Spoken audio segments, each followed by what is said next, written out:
चलो करो शुरू। जी भाईजान।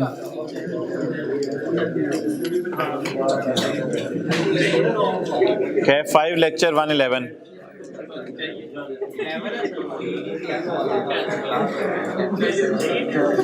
Past paper question 2।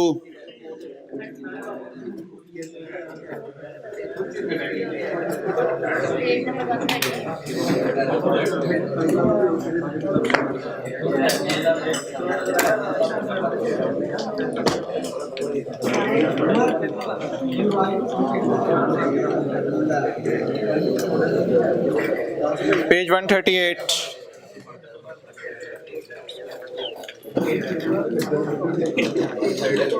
भाईजान ये एक डेफिनेशन है, ये तो मैं बाद में बताऊंगा। Define the performance obligation.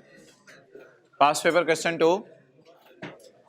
State the criteria which should be met if goods or services to a customer are considered as distinct।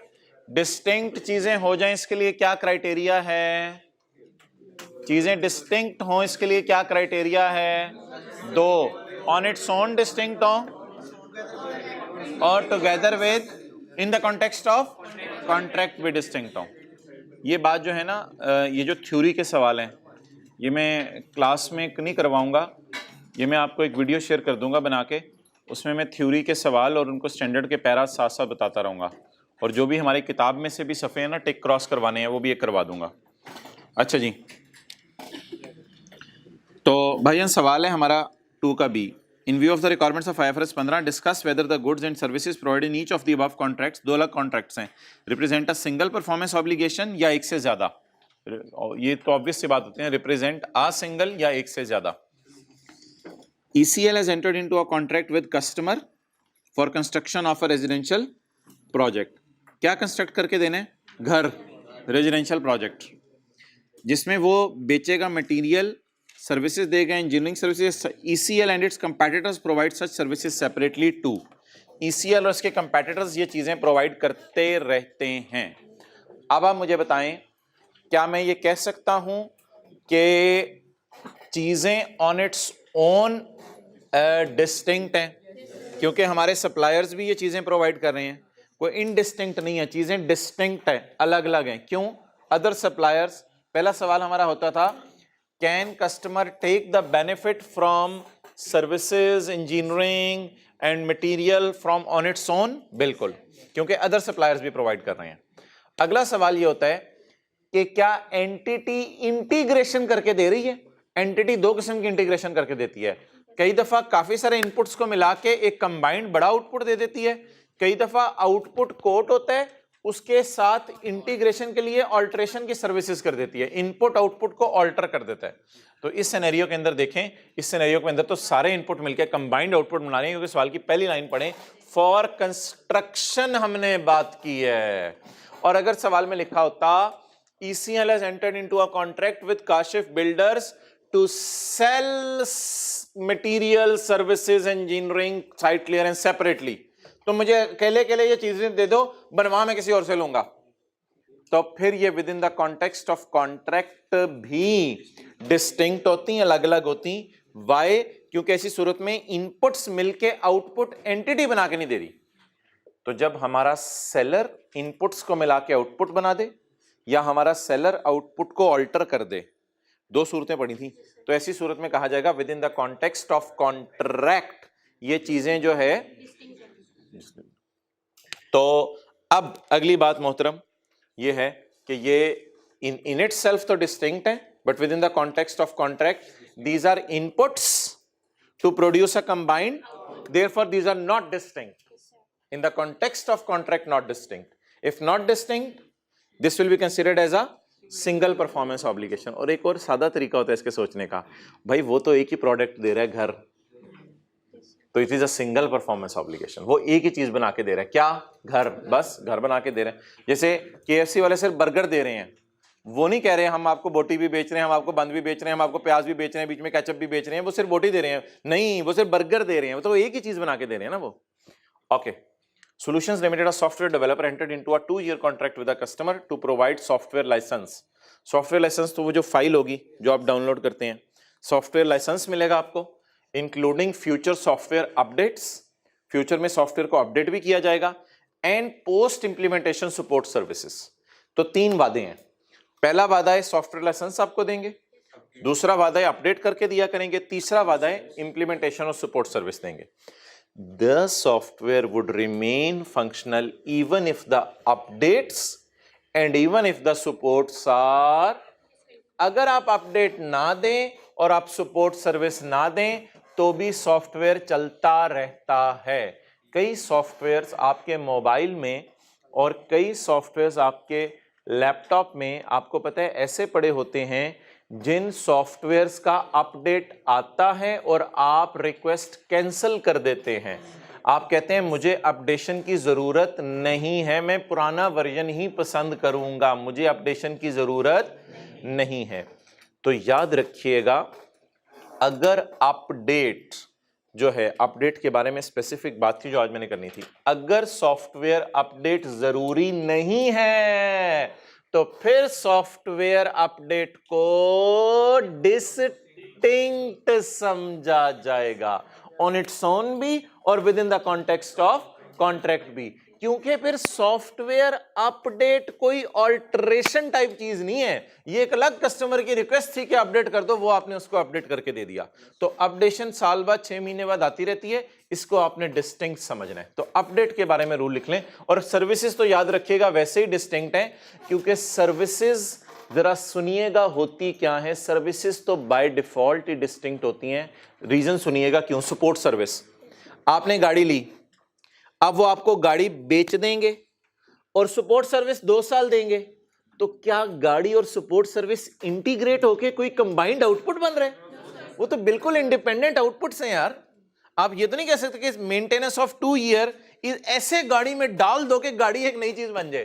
तो मेंटेनेंस सर्विस तो बाय डिफॉल्ट डिस्टिंक्ट है, हमेशा अलग है, ऑन इट्स ओन भी और with in the context of contract भी। तो मेंटेनेंस तो हमेशा ही डिस्टिंक्ट होगी। इसका मतलब है मेंटेनेंस अलग, परफॉर्मेंस ऑब्लिगेशन समझी जाएगी, गाड़ी बेचना। सिमिलरली सॉफ्टवेयर में कभी भी कोई मसला आ जाए तो सपोर्ट सर्विस आप फोन पे लेके बताते हैं यार ये चीज नहीं चल रही, ये चीज नहीं चल रही, यार ये बटन कहां पे है, ये बटन कहां पे है। तो सपोर्ट सर्विस सॉफ्टवेयर की हालत को बदल नहीं देता कि सॉफ्टवेयर बाद में जो है वो कि मैं कुछ और हूं और ये चीज मेरे अंदर आके मर्ज होगी और इंटीग्रेट होगी है। तो सपोर्ट सर्विस तो बाय डिफॉल्ट ही डिस्टिंक्ट है, यानी हमेशा ही डिस्टिंक्ट है। लेकिन सॉफ्टवेयर अपडेट को आपने तब डिस्टिंक्ट कहना है जब सॉफ्टवेयर अपडेट बोले जब सॉफ्टवेयर अपडेट जरूरी ना हो। और अगर सॉफ्टवेयर अपडेट के बगैर सॉफ्टवेयर ही ब्लॉक हो जाएगा तो फिर उसको कहा जाएगा सॉफ्टवेयर अपडेट उसको आके इंटीग्रेट कर रहा है। क्लियर? तो लिखें सॉफ्टवेयर, ये जो सपोर्ट सर्विस तो हमेशा ही डिस्टिंक्ट होगी। सपोर्ट सर्विस तो हमेशा ही डिस्टिंक्ट होगी क्योंकि इसकी तो इंटीग्रेशन मेरे ख्याल से हो ही नहीं सकती ना। इंटीग्रेट इसे कैसे करेंगे आप, उसके सॉफ्टवेयर में कैसे डालेंगे? सर्विस तो अलग से एक चीज है। तो सपोर्ट सर्विस तो हमेशा ही डिस्टिंक्ट होगी। पास पेपर क्वेश्चन 2, सपोर्ट सर्विस हमेशा ही डिस्टिंक्ट होगी दोनों एतबार से। दोनों एतबार से समझ आया लफ्ज़? विद इन इटसेल्फ भी और with in the context of contract भी। और सॉफ्टवेयर अपडेट इसलिए डिस्टिंक्ट है, इस सवाल में बता रहा हूं, और सॉफ्टवेयर अपडेट इसलिए डिस्टिंक्ट है क्योंकि सॉफ्टवेयर इसके बगैर भी चल सकता है। इस सवाल में सॉफ्टवेयर अपडेट इसलिए डिस्टिंक्ट है, अलग चीज है, क्योंकि सॉफ्टवेयर इसके बगैर भी चल सकता है इस सवाल में। अच्छा मुझे ये बताएं कि अगर सवाल में लिखा ना हो, बस बताया हो सॉफ्टवेयर अपडेट हम आपको करके दे दिया करेंगे, जब कभी जरूरत हुई अपडेशन दे दिया करेंगे, तो बाय डिफॉल्ट हम क्या एज्यूम करेंगे? बाय डिफॉल्ट हम एज्यूम करेंगे कि सॉफ्टवेयर अपडेशन की कोई जरूरत नहीं होती। अपडेट आप 90% अपडेट्स मैं भी अपने उस पर रिजेक्ट ही कर देता हूँ, छोड़ो पर यार क्या अपडेट करनी है, फिर सिस्टम हेल्ड हो जाएगा और वो सोने पर चला जाएगा और घंटे बाद दोबारा उन्होंने मोबाइल ने, छोड़ो यार अपडेट को। तो बाय डिफॉल्ट अपडेट बिल्कुल जरूरी नहीं होते। बहुत रेयर सर्कमस्टांस में कोई ऐसी एंटिटी होती है जिसका सॉफ्टवेयर अपडेट आप करो ना तो वो डिलीट हो जाता है, वरना सॉफ्टवेयर तो चलते रहते हैं। अच्छा आज बड़ी मजे की डिस्कशन है। इसमें से पहले 2 सवाल हमने किए हुए हैं, अगले सवाल हमने करने हैं। ये सवाल आपको नोट करने की जरूरत नहीं, रजिस्टर पे इनके सॉल्यूशन आप नोट करेंगे और जो साथ में आपको उर्दू या इंग्लिश लिखवाऊंगा वो आप नोट करेंगे। लेकिन असल में ये क्वेश्चन 1, 2, 3, 4 तो हैं, लेकिन आज के नोट्स में क्वेश्चन 20, 21, 22 और 23 हैं। तो बजाय कि मैं इसको 1, 2, 3, 4 करूं, मैं इसके वही नंबर दे देता हूं, क्वेश्चन 20, 21, 22 और 23।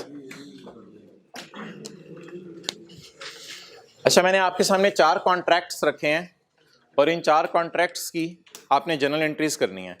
और आज का हमारा टॉपिक है प्रेजेंटेशन, यानी बैलेंस शीट के फेस पे चीज़ों को प्रेजेंट कैसे करना है।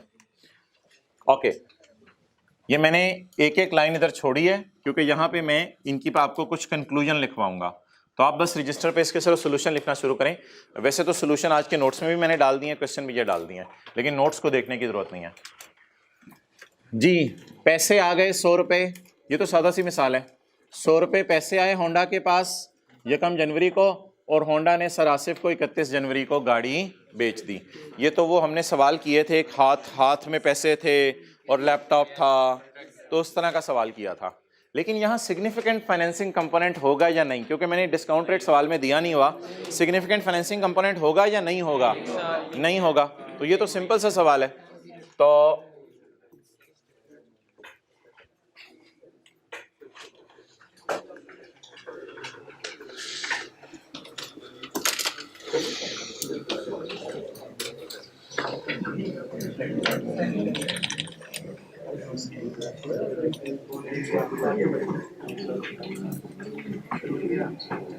कौन सा है भाई ये स्लाइड नंबर, किसी को याद हो?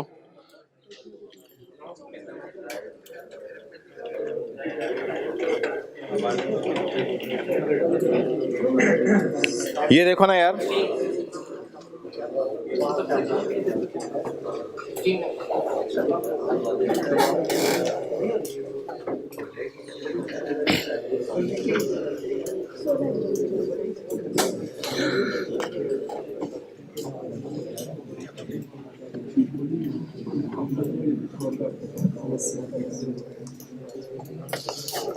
अच्छा जी, ये स्लाइड थी, इसमें देखें कैश आ रहा है और चीजें डिलीवर हो रही हैं।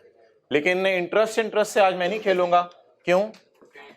कैश आ रहा है और चीजें डिलीवर हो रही हैं, इंटरेस्ट से मैं नहीं खेलूंगा। तो बड़ा सिंपल सी एग्जांपल है, अब अटेंटिव सी पहली एग्जांपल से आपने जो है वो चीज़ें मुझे करवानी शुरू कर देनी है। जी, होंडा कार्स वालों ने सर आसिफ को गाड़ी बेची 100 रुपये की, पैसे 1 जनवरी को आए, सर आसिफ को गाड़ी डिलीवर की 31 जनवरी को।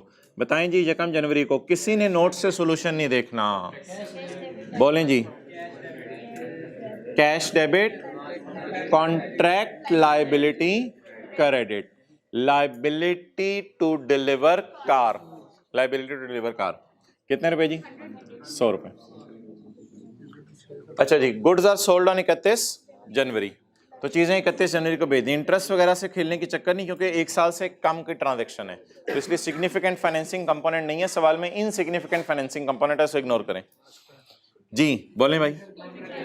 कॉन्ट्रैक्ट लायबिलिटी डेबिट और सेल क्रेडिट कितने से? 100 से।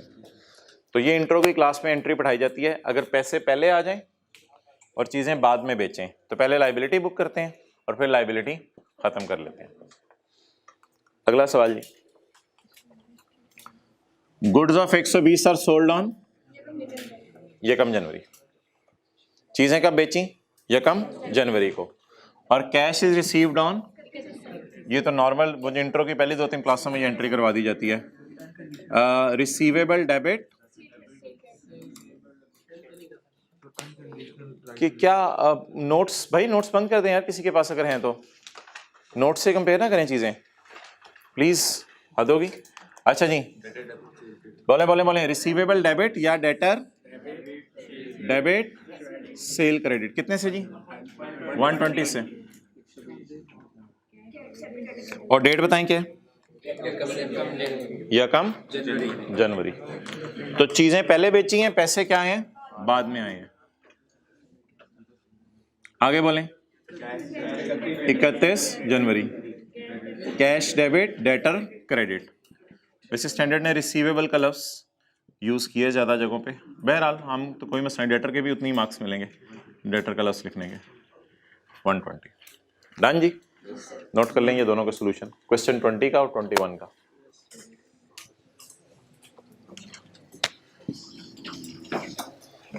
क्या चीज नीचे कुछ नहीं आना, बस एंट्री होगी खत्म। क्वेश्चन नोट नहीं करना आपने, क्वेश्चन नोट्स में डाला हुआ है आज के।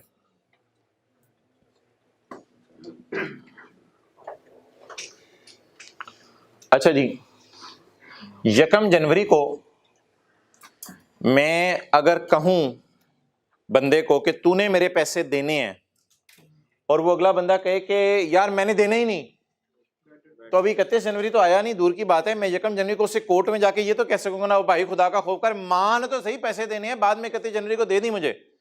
तो अगर 1 या 2 जनवरी को वो मुझे मिले और मैं से कहूं भाईजान मैंने तुझे गाड़ी बेच दी है, तूने पैसे देने हैं, और अगर वो आगे से कहे नहीं दूंगा, नहीं देने, और मैं कहूंगा भाई चल कोर्ट में, मैं उसे 1 जनवरी को ही कोर्ट में ले जाऊंगा और कोर्ट में जाके क्या कहूंगा, मेरा राइट है पैसे लेने का, मेरा राइट। तो डेटर मैंने डेबिट कर लिया, ऐसे तो ना कि हाँ मुझे पता है तूने महीने बाद पैसे देने हैं, लेकिन मान तो सही ना तूने पैसे देने हैं, तू तो इनकारी हुआ बैठा पैसे देने से। डन। क्वेश्चन 22, क्वेश्चन 22, गुड्स कब सेल हुई हैं? आपका पैसे लेने, सेलर का पैसे लेने का हक बनेगा 10 जनवरी को, जब क्वालिटी कंट्रोल रिव्यू होगा चीज का, और पैसे कब रिसीव होंगे? 31 जनवरी को। डेट्स बताएं। 1 जनवरी, 10 जनवरी, 31 जनवरी। डन। अब ये ट्रांजैक्शन वो थी जो मैंने आपको समझानी थी। Goods of 130 are sold on 1 January. 130 रुपए की होंडा एटलस कार ने कोई नई किस्म की गाड़ी बनाई और वो सरासिफ को बेच दी। गुड्स आर सोल्ड ऑन 1 जनवरी, बेच दी। सरासिफ ने कहा भाईजान ये नई गाड़ी है, पाक व्हील्स का वो कौन है, सुनील मंज, तो वो पाक व्हील्स एक पाकिस्तान में दार है, सुनील मंज साहब, उनको मैंने बुलाना है, पैसे मैं दे दूंगा, पैसों की टेंशन ना लें, लेकिन आपका पैसे लेने का हक तब तक नहीं बनेगा जब तक कि वो पाक व्हील्स के दायरे का बंदा आके मुझे क्वालिटी कंट्रोल रिव्यू ना करके दे दे गाड़ी का। गाड़ी आपने बेच दी है, लेकिन पैसे मुंह से तुम्हारे मांगने का हक कब बनेगा? 10 जनवरी को। जब वो आके क्या कर दें तो बता दें एट द, इधर देख, एट द टाइम ऑफ, हाँ जल्दी जाओ, भाग के आना, क्या करना है? हाँ हाँ स्केल ले लो, जो छुएगा जल जाएगा। चलो जल्दी करो, भाग के जाओ, ऐसे भाग के जाओ। अच्छा जी, तो सरासिफ को गाड़ी कब बेची? 1 जनवरी को। लेकिन सरासिफ ने कहा राइट टू रिसीव मनी होंडा तेरा तब एस्टेब्लिश होगा जब जब जब क्वालिटी कंट्रोल रिव्यू 10 जनवरी को हो जाए, और पैसे इंशाल्लाह मैं 31 जनवरी को तुझे दे दूंगा। ठीक है जी। अब आप मुझे बताएं 1 जनवरी को होंडा वालों के दिल की आवाज होगी कि पैसे आ जाने हैं, लेकिन वो दिल की आवाज सरासिफ के सामने मुंह पे नहीं आ रही होगी, लेकिन दिल की आवाज होगी कि पैसे आ जाने हैं। 1 जनवरी को होंडा का ओनर सोच रहा होगा इस गाड़ी के पैसे मुझे आ जाने हैं, लेकिन सर आसिफ के सामने 1 जनवरी को क्यों नहीं बोलता होगा? क्योंकि सर आसिफ ने एक कंडीशन लगा दी है कॉन्ट्रैक्ट में, पैसे तू तब मांगी जब क्वालिटी कंट्रोल रिव्यू हो जाए। तो ये जो दिल की आवाज होती है इसको रिसीवेबल नहीं कहते, इसे कहते हैं कॉन्ट्रैक्ट एसेट। तो एक नया लफ्ज आज हम ऐड करने लगे हैं, कॉन्ट्रैक्ट एसेट। ये एसेट ही है, और अगर 2 जनवरी को बैलेंस शीट एंड हो जाए तो फिर बैलेंस शीट में डेटर नजर नहीं आ रहे होंगे, फिर एक चीज नजर आ रही होगी, दिल की आवाज, उसका नाम होगा कॉन्ट्रैक्ट। इसका मतलब होगा कि अभी आप कस्टमर के जाके कहेंगे मैं तुझे कोर्ट में केस करता हूं पैसे दे, कस्टमर कहेगा 10 जनवरी को तेरा राइट बनेगा पैसे मांगने का। अगर कोर्ट में तू जाता भी है 10 जनवरी के बाद जा, 10 जनवरी से पहले तू मुंह से कह भी नहीं सकता कि पैसे दो, और तेरा हक भी नहीं है पैसे मांगने का, क्योंकि डिपेंड है पैसे मांगना किस पे। तो भाईजान इस दिन हम एंट्री करेंगे, इसकी मैं नरेशन क्या लिखूं? गुड सोल्ड विद कंडीशन, जिस तरह जिन्होंने टैक्स पढ़ा हुआ शेयर्स विद रिस्ट्रिक्शन होते थे, गुड सोल्ड विद कंडीशन। चीजें बेचती हैं कंडीशन लगा के, चीजें बेचती हैं कंडीशन लगा के। बोले बोले बोले, ये दिल की आवाज है भाईजान, ये डेटर नहीं है, ये दिल की आवाज है, ये दिल की आवाज है। लेकिन ये दिल की आवाज तहरीरी शक्ल में सामने आ जाएगी, सरासिर से नहीं मांग सकते आप, लेकिन दिल की आवाज को भी लोग आपको पता है तहरीर कर देते हैं। तो दिल की आवाज है आपकी, लेकिन सरासिर से आप राइट टू मनी एस्टेब्लिश नहीं कर सकते। और भाई एक बात याद रखिएगा, पूरी अकाउंटिंग में डिलीवरी हो गई है, सेल बुक हो जानी चाहिए। सेल पे हमें कोई एतराज नहीं, डिलीवरी हो गई है, सेल बुक हो जानी चाहिए, सेल को पेंडिंग ना करें जी। दिल की आवाज ब्रैकेट में लिख के, और कोई नहीं, घर में किसने पढ़नी है ये एंट्री जी। बोले बोले पूछे भाई, मोहतरम सवाल पूछे यार। ये ना सवाल में अगर कोई ऐसी लाइन आ जाए ना कि क्वालिटी कंट्रोल में अगर चीजें एक्सेप्ट ना हुई तो हम वापस कर देंगे, तो फिर हम ये वाला रूल अब सेल पे भी लगा के देखेंगे, सेल को बुक ही नहीं करेंगे अगर कोई ऐसी लाइन आ जाए। वरना ये जो इस तरह की कंडीशंस होती हैं ना, बस एक जनरल किस्म की कंडीशंस होती हैं, बिजनेस की नॉर्म्स होती हैं, तो इसलिए इसको आपने सेल को बुक करने से नहीं रोकना इसी सूरत में। अच्छा जी, contract asset debit, sale credit, done. 10 जनवरी को क्वालिटी कंट्रोल रिव्यू, सवाल में नहीं लिखा तो हो गया ना, हो गया और बस खत्म होगी बात। तो 10 जनवरी को जब वो आए, क्वालिटी कंट्रोल रिव्यू कर दिया, अब जाके होंडा का ओनर सरासी को कहेगा मैंने तेरे से पैसे लेने, मैंने तेरे से पैसे लेने। दिल की आवाज जबान पे आ गई, दिल की आवाज जबान पे आ गई। एंट्री बोलने, जबान डेबिट, दिल क्रेडिट। अब तो बोलेंगे ना हम। अब तो 10 जनवरी को हम जो है वो अपनी जेब के अंदर एक छोटी सी डिवाइस डाल लेंगे, उसका बटन ऑन करेंगे और सरासी के सामने खड़े होकर कहेंगे पैसे दो, पैसे दो, पैसे दो। ये पता नहीं क्यों कह रहा है पैसे दो, अब मैं बात नहीं कर रहा अगली, तुझे बुरा लगना है। डेटर डेबिट, कॉन्ट्रैक्ट एसेट,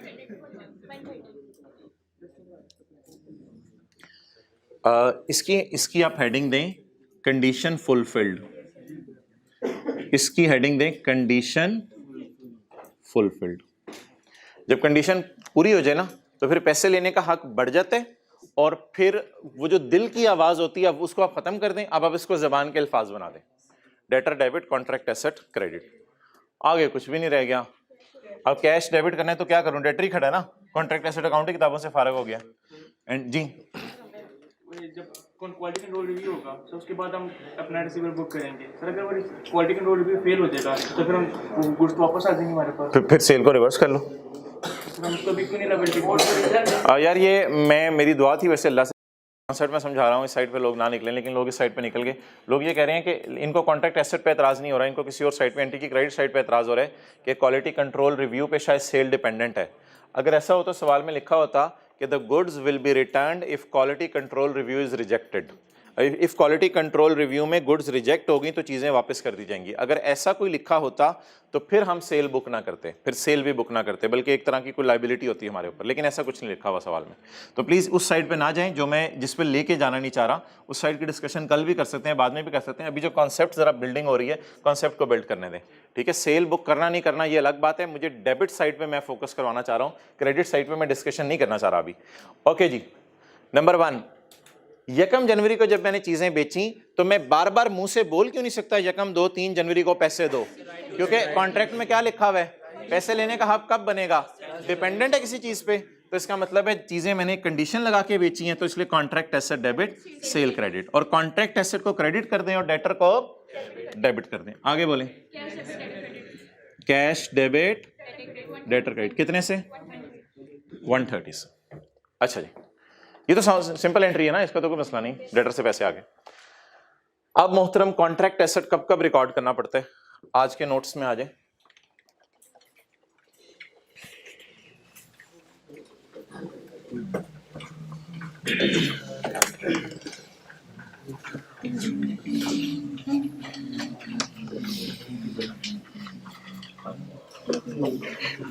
ये मैंने ना ऐसे ही आपके सामने कुछ मिसालें लिखी हैं आपके समझने के लिए। इधर देखो भाई, एग्जाम्पल 4, शॉपकीपर डिलीवर्ड बर्गर। रात को 11:55 में KFC वालों ने आपको KFC में बिठा के बर्गर डिलीवर कर दिया, बर्गर डिलीवर कर दिया। आपने कहा केचप, उन्होंने कहा सर अभी तो नहीं है, customer declares the payment to be conditional upon receiving the ketchup. आपने कहा भाईजान चटनी आएगी तो समोसा खाऊंगा, सॉरी जाहिर बात है कि मेरे जैसा बंदा होगा, कब केचप नहीं है तो कहां से बर्गर खाएं, तो अब केचप नहीं है तो बर्गर कहां से खाए। Shopkeeper delivered burger at 11:55 PM और आपने मुंह से बोला कि मोहतरम मैं बर्गर के पैसे नहीं दूंगा जब तक के केचप ना आ जाए। उन्होंने कहा इंशाल्लाह केचप कल आएगी, यानी 7-8 मिनट में 11:55 है। उन्होंने कहा केचप कल आएगी, आप परेशान ना हो, बर्गर आपका गर्म ही रहेगा, आप टेंशन ना लें, ठीक है, इस पे कपड़ा डाल दें, बर्गर गर्म ही रहेगा। तो shopkeeper delivered burger and customer declares the payment to be conditional upon. आप बता दें 31 दिसंबर की रात आई, 12 बज गए, मैकडॉनल्ड्स के हेड ऑफिस का फोन आया, भाईजान P&L भेजो और बैलेंस शीट भेजो। ये सेल बुक करें ना करें, अभी तक केचप डिलीवर नहीं की, और भाईजान सेल बुक कर लें यार, खुदा के लिए सेल बुक कर लें, सेल बुक कर लें। क्या गुड सोल्ड विद कंडीशन है ना, कंडीशन लगी है। अब आप क्या बाहर 31 दिसंबर की रात को बाहर शेयर होल्डर्स की लाइन लगी हुई है डिविडेंड दो में। अब सवाल यह है कि सेल में डालना या नहीं डालना, तो जवाब बताएं क्या होगा। Contract asset debit, sale of burger credit, contract asset debit, sale of burger credit, done. तो कॉन्ट्रैक्ट एसेट बुक कर लें, और जब आप केचप डिलीवर कर दें तो फिर आप रिसीवेबल बुक कर लें और कॉन्ट्रैक्ट एसेट को क्रेडिट कर दें, डन। समझ आ गई ये मिसाल। क्या कंडीशन लगी थी केचप डिलीवर करने की। तो होमवर्क का एक सवाल है जिसमें लिखा हुआ है प्रोडक्ट ए हमने बेच दिया, लेकिन कस्टमर ने कहा प्रोडक्ट बी जब बेचोगे तब प्रोडक्ट ए का राइट टू रिसीव तुम्हारा एस्टेब्लिश होगा। तो ये सवाल कर लेंगे होमवर्क का, किस तरह का सवाल होगा। ये मैंने इधर लिख भी दिया पॉइंट 3 में। HP has delivered a laptop but unconditional right, unconditional, ये लफ्ज सुनिएगा, unconditional right to receive amount will be established after delivery of product B. आपका अनकंडीशनल राइट कब एस्टेब्लिश होगा? इसका मतलब है जब तक प्रोडक्ट बी डिलीवर नहीं होती आपका राइट कंडीशनल है। जब तक प्रोडक्ट बी डिलीवर नहीं होती आपका राइट क्या है? अनकंडीशनल को उड़ा देना। अब पढ़ें, आप समझ आ रही है? अनकंडीशनल का रसों मुश्किल लग रहा है। HP has delivered product A, but right to receive amount will be established after delivery of product B to the। समझ आ गई बात की? ठीक है, आगे चलें।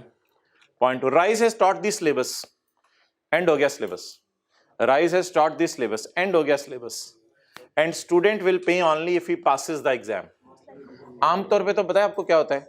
नहीं, आमतौर पे आपको पता है क्या होता है? आमतौर पे तो फीस कॉलेज वाले एडवांस में लेते हैं, लेकिन मैं ऐसी एक अजीब सी दुनिया में आपको लेके जा रहा हूँ जो चांद और खलाई मखलूक पे ही दुनिया हो सकती है, कि स्टूडेंट ने पैसे दिए ही नहीं पूरा सेशन, कॉलेज ने पढ़ा दिया, पढ़ा के फारिग हो गए, क्लासें हो गई, मॉक हो गया, ICAP का पेपर हो गया, स्टूडेंट कहते हैं नहीं दूंगा पैसे जब तक कैचअप नहीं, सॉरी नहीं दूंगा पैसे जब तक मैसेज नहीं आएगा नंबरों के बगैर वाला। अगर नंबरों के बगैर वाला मैसेज आ गया तो पैसे ले लेना। तो आप बता दें ये पैसे लेने का हक तुम्हारा कब बनेगा? बोलें तो बताएं किस पे डिपेंडेंट हो गया? ठीक है, किसी चीज पे डिपेंडेंट हो गया ना। Okay, entity has delivered goods, entity ने गुड्स डिलीवर की हैं, and customer will pay only after a quality control. तो भाई जब भी सेल पे क्या लग जाए? कंडीशन लग जाए, तो सेल भी बुक कर लें, कोई मसला नहीं, लेकिन साथ क्या बुक करें? Contract asset. कॉन्ट्रैक्ट एसेट क्या है? अगले कस्टमर के सामने कहेंगे मुझे पैसे दो, या दिल की आवाज होगी पैसे आने हैं? दिल की आवाज को तहरीरी फॉर्म में जरूर लाना है आपने, और जब वो कंडीशन फुलफिल हो जाए तो क्रेडिट कर देना। Contract asset credit, receivable debit. अच्छा, एक मोहतरम चौथा सिनेरियो है, ये सबसे इंटरेस्टिंग है। बिलावल भाई गए और बिलावल भाई वालों ने कहा यार होंडा की कोई कमाल किस्म की गाड़ी जो है वो कौन सी है यार? वो एकॉर्ड, होंडा एकॉर्ड जो नए मॉडल की है ना वो मुझे चाहिए। तो सर कॉन्ट्रैक्ट कर लें, कॉन्ट्रैक्ट कर लें, नॉन कैंसिलेबल कॉन्ट्रैक्ट कर लें, फिर इससे फ्री है ना बात। हाँ यार चलो लाओ। अच्छा सर आप पैसों का क्या है? और यार पैसों की टेंशन मेरे बारे में तो सोच रहे पैसों की टेंशन। और भाई पैसे जब मर्जी आके ले लें, you have unconditional right to receive money. तुझे मैं कोई कंडीशन नहीं लगाता, तेरा अनकंडीशनल राइट है, तेरा अनकंडीशनल राइट है। जब मर्जी आके पैसे ले, कोर्ट में जाके कह मैंने पैसे लेने हैं, जो मर्जी कह, जब मर्जी दिल चाह पैसे लेनी, you have a right to receive money any time. सर चीजें तो आने में डिले है, अभी चीजें थोड़ी देर से बाद आएंगी। और चाचा जा यार, तुझे पता नहीं मैं कितने अमीर खानदान से ताल्लुक रखता हूं। You have the right to receive money any time. जब मर्जी तो बंदा भेजी पैसे ले ली, तेरा right to receive money any time है। आगे फिर होंडा वाले हया कर लें, बंदा बाद में भेजे पैसे लेने या चीजें दे के पैसे ले, वो होंडा की अपनी मर्जी है, उससे टर्म्स अच्छी करने के लिए कुछ भी सोच सकते हैं कि पैसे कब लेने। लेकिन वो क्या कह के चला गया है customer, you have the right to receive money any time. आपके पास कभी भी पैसे लेने का हक है, and I am not attaching any condition. Therefore customer said you have unconditional right to receive money any time. Done. पढ़े। Right to receive money established on यकम मार्च। किसका और किसका माहिदा हो रहा है? होंडा का और बिलावल का। क्या माहिदा हो रहा है कि होंडा ने बिलावल को गाड़ी बेचनी है। बिलावल से पूछा पैसे, उसने कहा जब मर्जी पैसे ले लो, कोई मसला नहीं है। लेकिन अभी लिए नहीं हमने पैसे, देखते हैं पैसे कब लिए। Right to receive money established on यकम मार्च at time of non cancellable contract. जिस वक्त नॉन कैंसिलेबल कॉन्ट्रैक्ट हो रहा था, कैंसिलेबल अगर हो तो क्या होगा इंशाल्लाह कल मैंने डिस्कस करना है। तो कॉन्ट्रैक्ट जिस वक्त हो रहा था, उस वक्त बिलावल से ये तय आ गया, भाईजान बिलावल तेरी मेहरबानी, पैसे का क्या करना है? कहते जब मर्जी ले लें, कोई टेंशन नहीं, कोई टेंशन नहीं। रिजल्ट आना है, या करना है, ये होना है, वो होना है, छोड़ यार क्वालिटी कंट्रोल रिव्यू, छोड़ यार, पता नहीं ये कौन लोग बातें करते हैं, पैसा ही बड़ा है, तो यार जब मर्जी आके पैसे ले लें। डन। ऐसे कस्टमर होते हैं दुनिया में कि मुंह मांगी कीमत दे दें और ऐसी बातें कर दे कि सेलर भी खुश हो जाए। आगे, goods of ₹60 are delivered on 15 दिन में। हमने कहा यार ये तो बड़ा अच्छा बंदा है, 15 मार्च में जल्दी जल्दी उसको इंपोर्ट करके गाड़ी मंगवा के दी और गाड़ी उसको 15 मार्च को डिलीवर कर दी। और फिर कुछ दिनों बाद हमने 2-3 दिन बाद गए, हमने कहा यार वो पैसे आपने कहे थे पैसे दे दें। तो भाई ये जो स्टैंडर्ड है ना, नया पुराना स्टैंडर्ड कहता था पहली चीज में ना, पहली जो बात है यकम मार्च, ना चीजें जा रही हैं ना पैसे आ रहे हैं। पुराना स्टैंडर्ड कहता था इसकी कोई एंट्री नहीं है, लेकिन नए स्टैंडर्ड ने ना इसकी भी एंट्री बना दी है। पुराने स्टैंडर्ड में एंट्री नहीं थी। हालांकि देखें चीजें कब डिलीवर हो रही हैं, आंखों से बातें कर रहा हूं आपकी। गाड़ी कब डिलीवर की बिलावल को? 15 मार्च को। और बिलावल ने पैसे कब दिए? तो चीजें डिलीवर हुई 15 मार्च को और पैसे आए। आप बता दें ये दोनों चीजों में से कोई यकम मार्च को चीज ही नहीं हुई, ना यकम मार्च को चीजें डिलीवर हुई ना।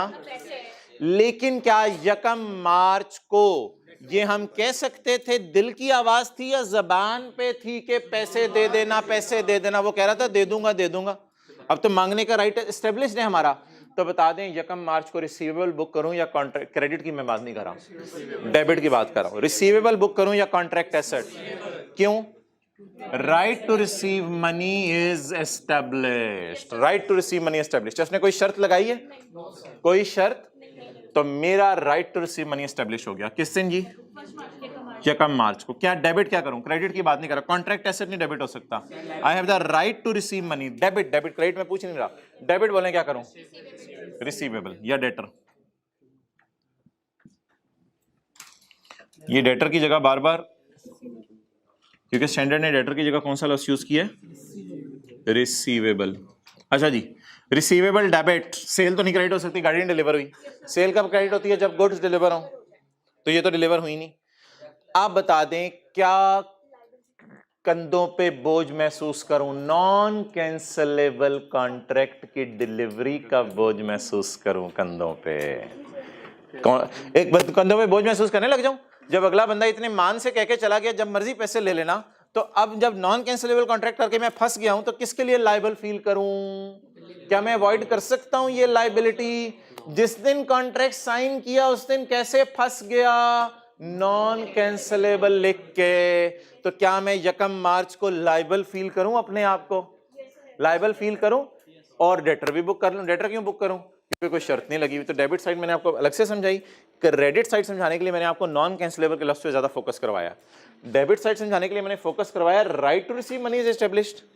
और दूसरा मुझे बता दें यकम मार्च को अगर होंडा के साइन हो गए कॉन्ट्रैक्ट पे तो होंडा लायबल हो गया। किस चीज के लिए लायबल हो गया?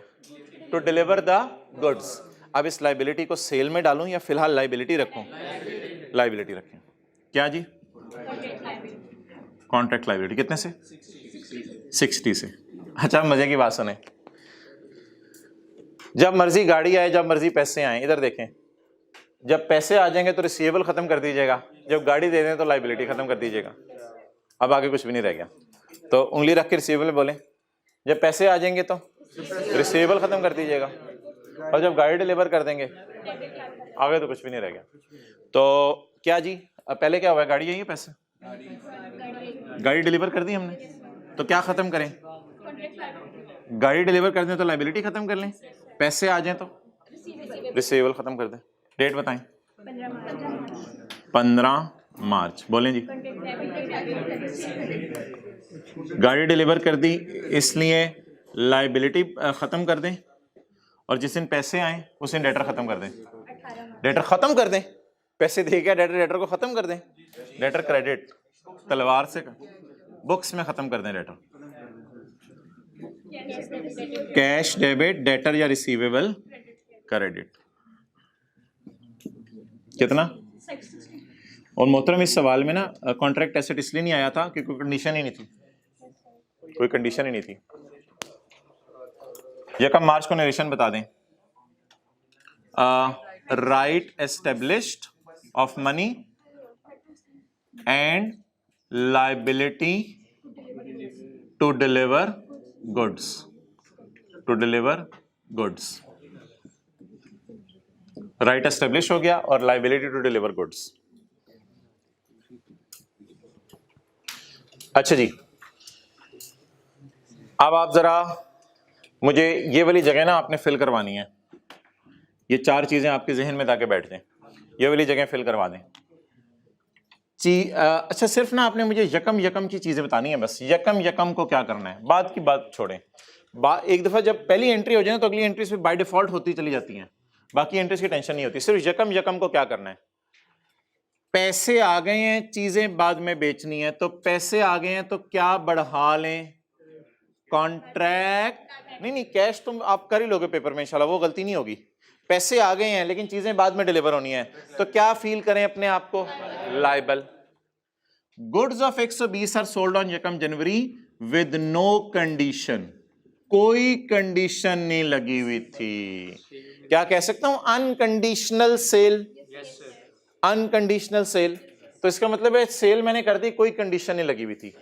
डेटर डेबिट करूं, कॉन्ट्रैक्ट एसेट, डेटर डेबिट करूं, रिसीवेबल बुक कर लूं। ये दूसरे सिनेरियो को टैकल करने का तरीका हो गया।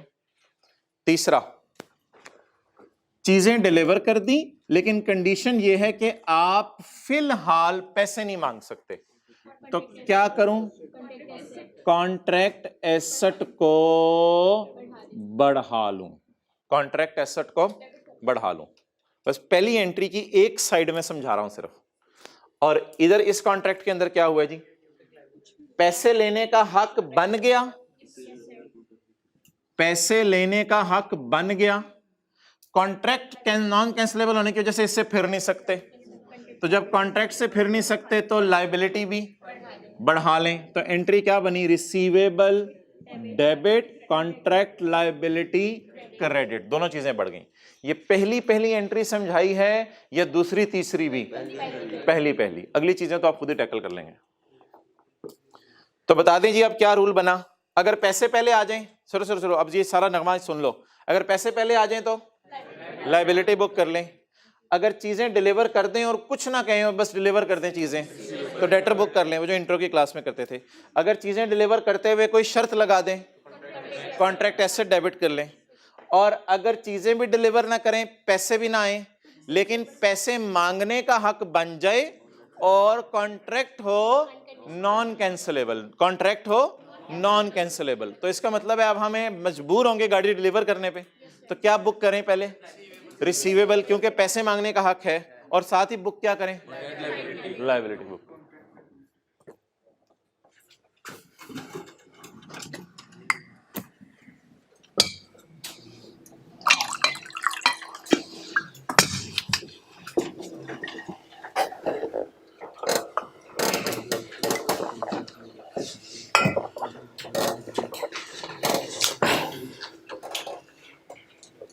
यार वो ऐसे ही एग्जांपल्स लिखते हुए ना बंदा कई दफा किसी और तरफ निकल जाता है, तो इसको ना इस पे एक अलग से बहस हो सकती है। इस समय IFRS 15 में कुछ चीज़ें ज़्यादा डिटेल से हमारे सिलेबस में नहीं है, इस पे कोई बंदा डीप सोचे तो अलग बहस हो सकती है।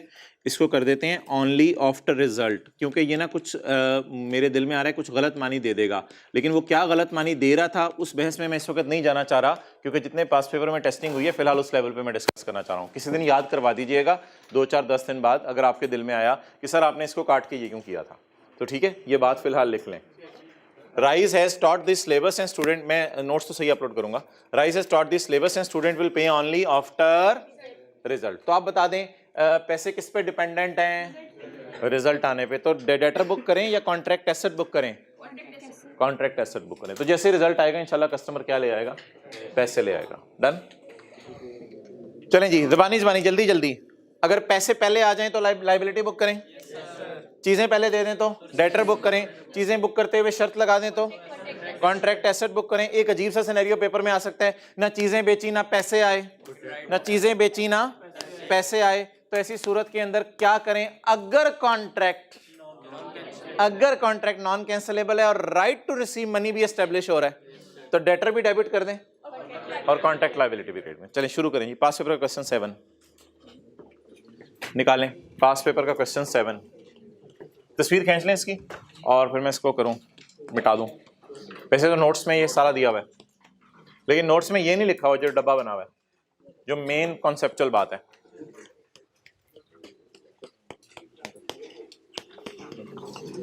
इसकी हेडिंग के सारे कॉन्सेप्ट की प्रेजेंटेशन के बैलेंस शीट में एसेट नजर आएगा, लायबिलिटी नजर आएगी, कॉन्ट्रैक्ट एसेट नजर आएगा।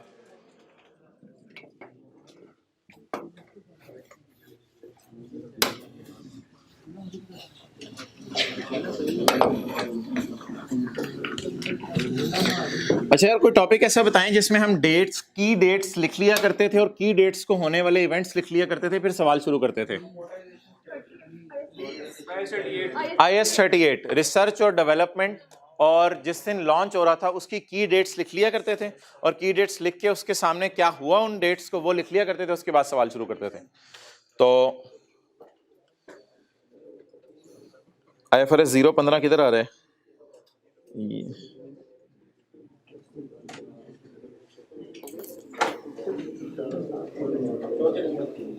चौथे नंबर पे आ रहे, ना करिए।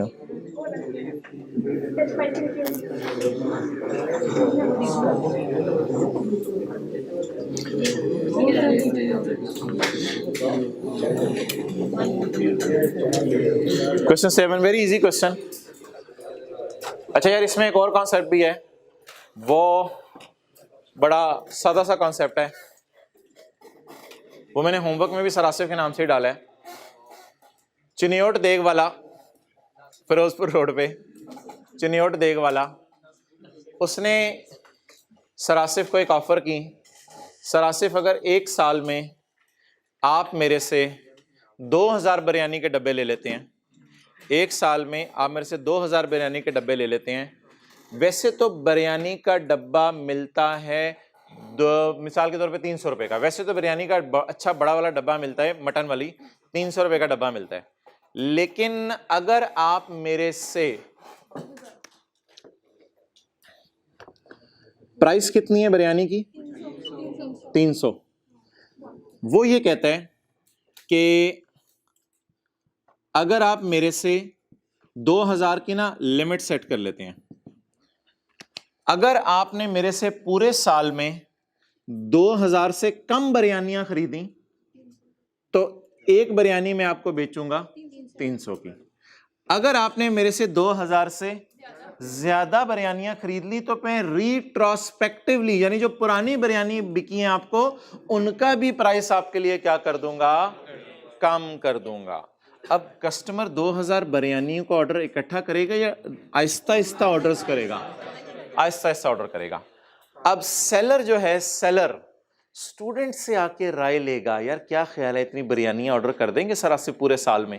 अब सेलर आके ना मशवरा एक्सपीरियंस से सोचेगा कि क्या ये इतने ऑर्डर कर देंगे या नहीं कर देंगे। अब इसमें दो सूरतें बनती हैं।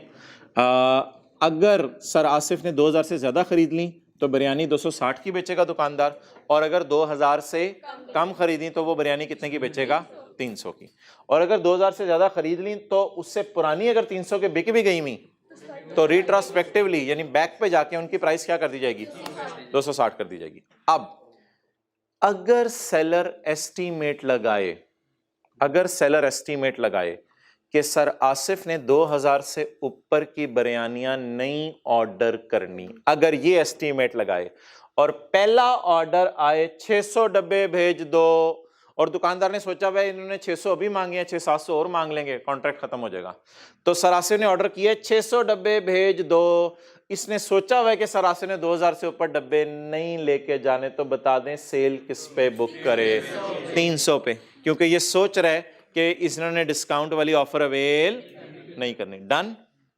अच्छा, अगर इसका तजर्बा ये हो कि सर आसिफ 2000 से ऊपर डब्बे ऑर्डर कर देंगे और सर आसिफ ने पहला ऑर्डर 600 डब्बों का भेजा, तो क्या ऐसी सूरत के अंदर ये रेवेन्यू बुक 300 पे करे, या इसका अंदाजा है उन्होंने क्रॉस कर जाना लिमिट, तो फिर शुरू से रेवेन्यू 260 पे ही बुक करे। यही स्टैंडर्ड की थीम है और यही हम पढ़ते चले आ रहे हैं। तो ये एक बीच में कॉन्सेप्ट ऐसे ही बीच में डाला है, तो ये दो कॉन्सेप्ट जब हम इकट्ठे होंगे तो ये सवाल बनेगा। दो कॉन्सेप्ट कौन से, एक तो जो चार चीजें यहां पढ़ी हमने, और एक जो छोटा सा कॉन्सेप्ट इधर पढ़ा। Thursday enterprise is a supplier of product जी। थर्सडे एंटरप्राइज कौन सी प्रोडक्ट बेच रही है, जी, and has provided you the following information. इसमें मैं पहले पार्ट बी आपको करवाऊंगा और उसके बाद मैं आपको पार्ट ए करवाऊंगा।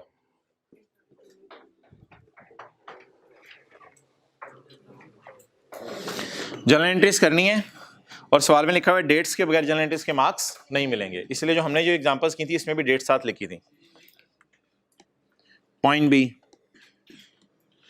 On 1 February 2019 TE entered into a 6 month contract with another customer. Another customer ना ऊपर भी कोई होगा एक, with another customer Beta, customer का नाम बीटा है, for sale of G, product का नाम जी है, तो ये कस्टमर है और ये बिरयानी है, ये सर आसिफ है, ये चिन्योट देग वाला है और ये बिरयानी है। On 2 February, seller entered into a 6-month contract with a customer for sale of biryani for 250 per unit। भाईजान बिरयानी का एक डब्बा आपको 250 का लगा के देंगे under the following terms and conditions। अगर सर आसिफ ने 15,000 से ऊपर डब्बे खरीद लिए तो the price per डब्बा will be retrospectively reduced to 215 per unit। तो बता दें जी, अगर हम कम डब्बे खरीदें तो क्या प्राइस है, अगर हम ज्यादा डब्बे खरीदें, थ्रेशोल्ड क्या है, थ्रेशोल्ड मतलब लिमिट, बॉर्डर क्या है, 15,000 से कम खरीदें तो 250 का डब्बा मिलेगा, 15,000 से ऊपर खरीदें तो 215 का डब्बा मिलेगा। टी इज अनकंडीशनल राइट, कोई कंडीशन नहीं लगी हुई, शुक्र है, सवाल में डेटर होंगे इंशाल्लाह। देखते हैं, T is unconditional right would be established upon delivery of goods to Beta. पूरी बात पढ़ के पता चलेगा ये डेटर है या नहीं। टी इज अनकंडीशनल राइट यानी कोई कंडीशन नहीं लगी होगी। T is right to receive would be established upon delivery of goods to Beta. Right to receive money कब एस्टेब्लिश होगा, जब डिलीवर होगी। गौर से, राइट टू रिसीव मनी कब एस्टेब्लिश होगा, जब डिलीवर होगी। ये एक लाइन समझ आ गई। अच्छा जी, अच्छा शुरू में हमने सोचा क्या कि सर आसिफ 15,000 यूनिट खरीद लेंगे, नहीं खरीदेंगे, खरीद लेंगे तो पहले दिन से ही सेल किस पे बुक करें, पहले दिन से ही सेल किस पे बुक करें, क्योंकि हमने सोचा है कस्टमर डिस्काउंट अवेल कर लेगा, तो पहले दिन से ही सेल किस पे बुक करें। डन जी। Beta place the following orders. Sir Asif ने ये ऑर्डर्स प्लेस किए हैं। भाईजान पहले मैं पहला ऑर्डर देख रहा हूँ, दूसरे ऑर्डर की फारिग करें। पहले मैं पहला ऑर्डर देख रहा हूँ।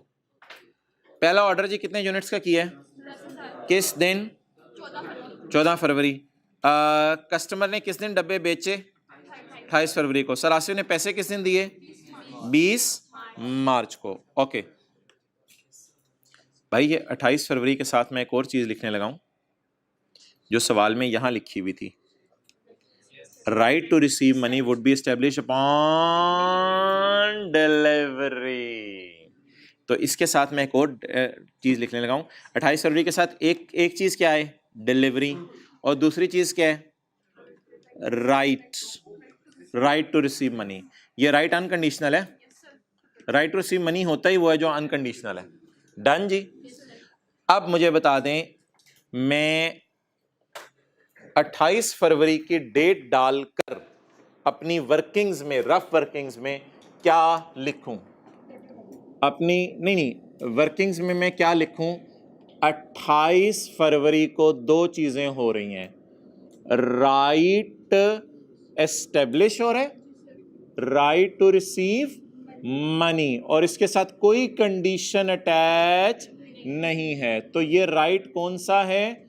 अनकंडीशनल, यानी डेटर वाला या कॉन्ट्रैक्ट एसेट वाला? डेटर वाला। और 28 फरवरी को दूसरा इवेंट हो रहा है, चीजें डिलीवर हो रही हैं। डन जी। 28 फरवरी को राइट टू रिसीव भी एस्टेब्लिश हो रहा है और चीजें भी डिलीवर हो रही हैं।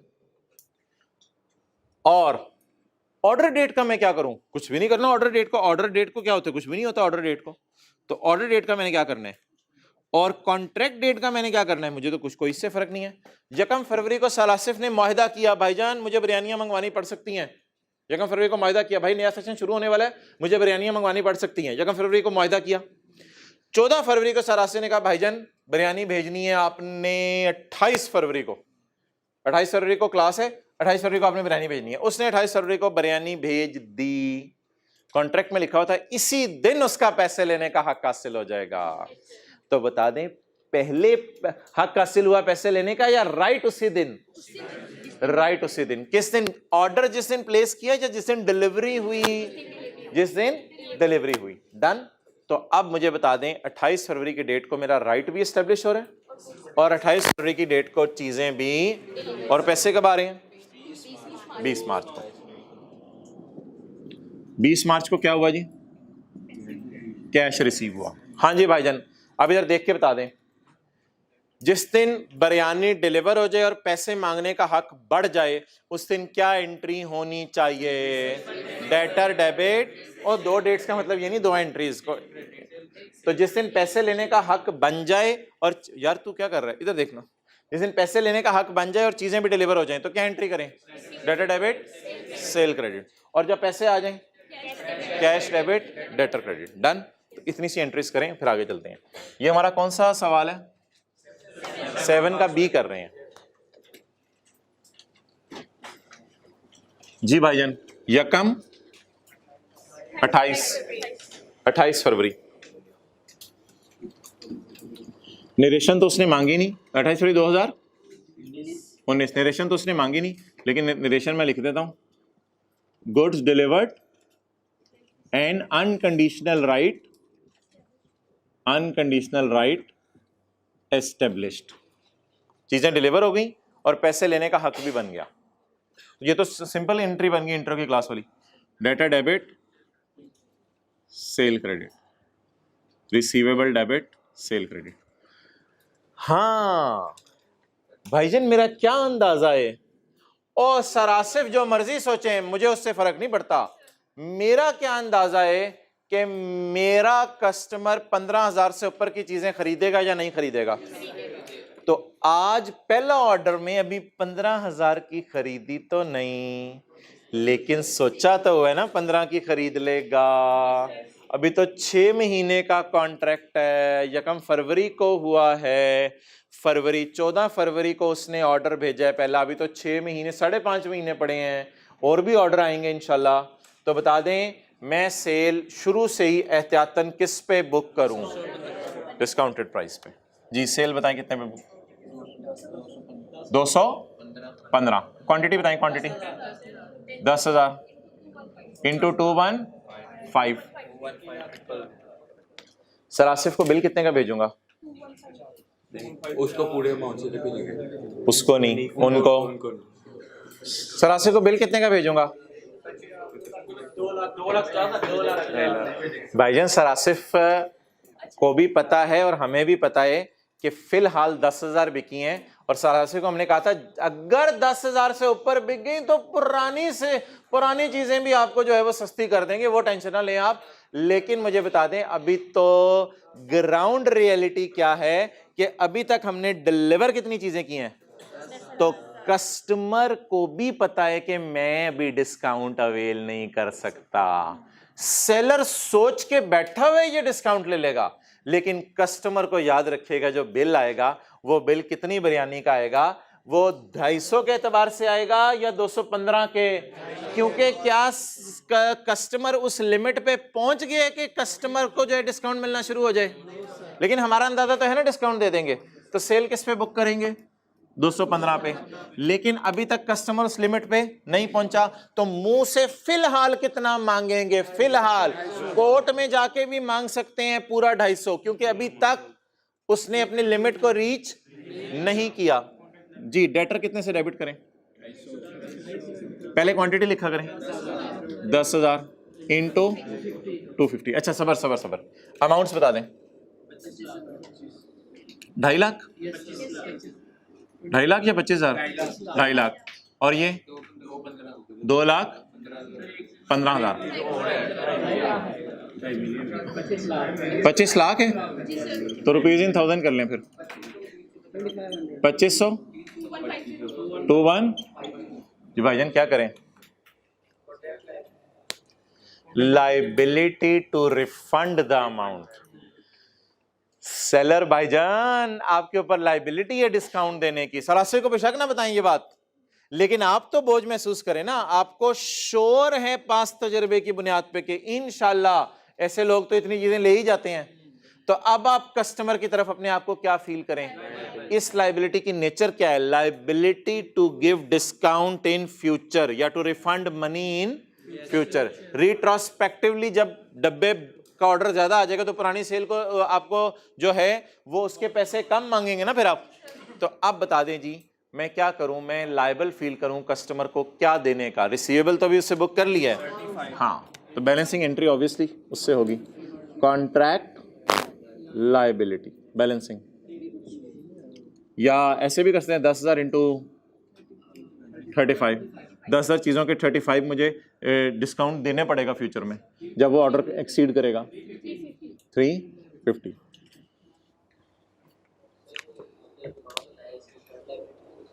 रिफंड लायबिलिटी लिख दो, कोई मसला नहीं। आ जाए भी इधर इधर 28 तारीख को एंट्री होगी भाईजान, 20 मार्च को पैसे आ गए हैं, अभी अगला ऑर्डर शॉर्डर कोई नहीं आया, 20 मार्च को पैसे आ गए हैं। और सर आसिफ को पता है कि भाईजान मैंने अभी ज्यादा डब्बे ऑर्डर नहीं किए हुए और दुकानदार मेरी जान ले लेगा, दुकानदार मेरे से 250 रुपए लेगा, दुकानदार मेरे से 215 नहीं लेगा। डन। आप बता दें क्या डेट डलेगी, 20 मार्च।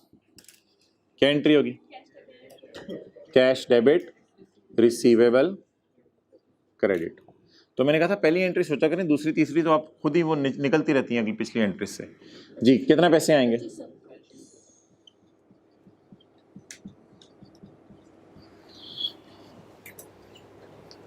अब दुकानदार के पास 2500 मुझे पता है आ गया हुआ है, लेकिन दुकानदार लायबल फील करे कि 350 इसको मुझे छोड़ने पड़ेंगे।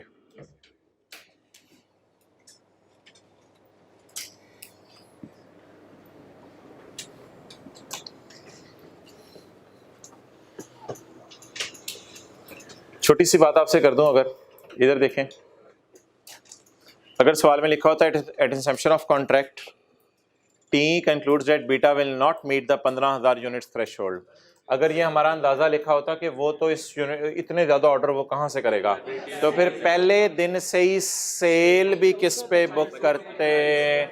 अगर सेल भी 250 पे बुक करते फिर तो एंट्री पहले ही टैली कर जाती, फिर तो लायबिलिटी की जरूरत ही, तो फिर कैश डेबिट डेटर क्रेडिट के लिए एंट्री हो जाती। तो थोड़ा सा स्टार डाल के लिखना है तो लिख लें, शायद स्टार डाल के 250 रुपये के साथ।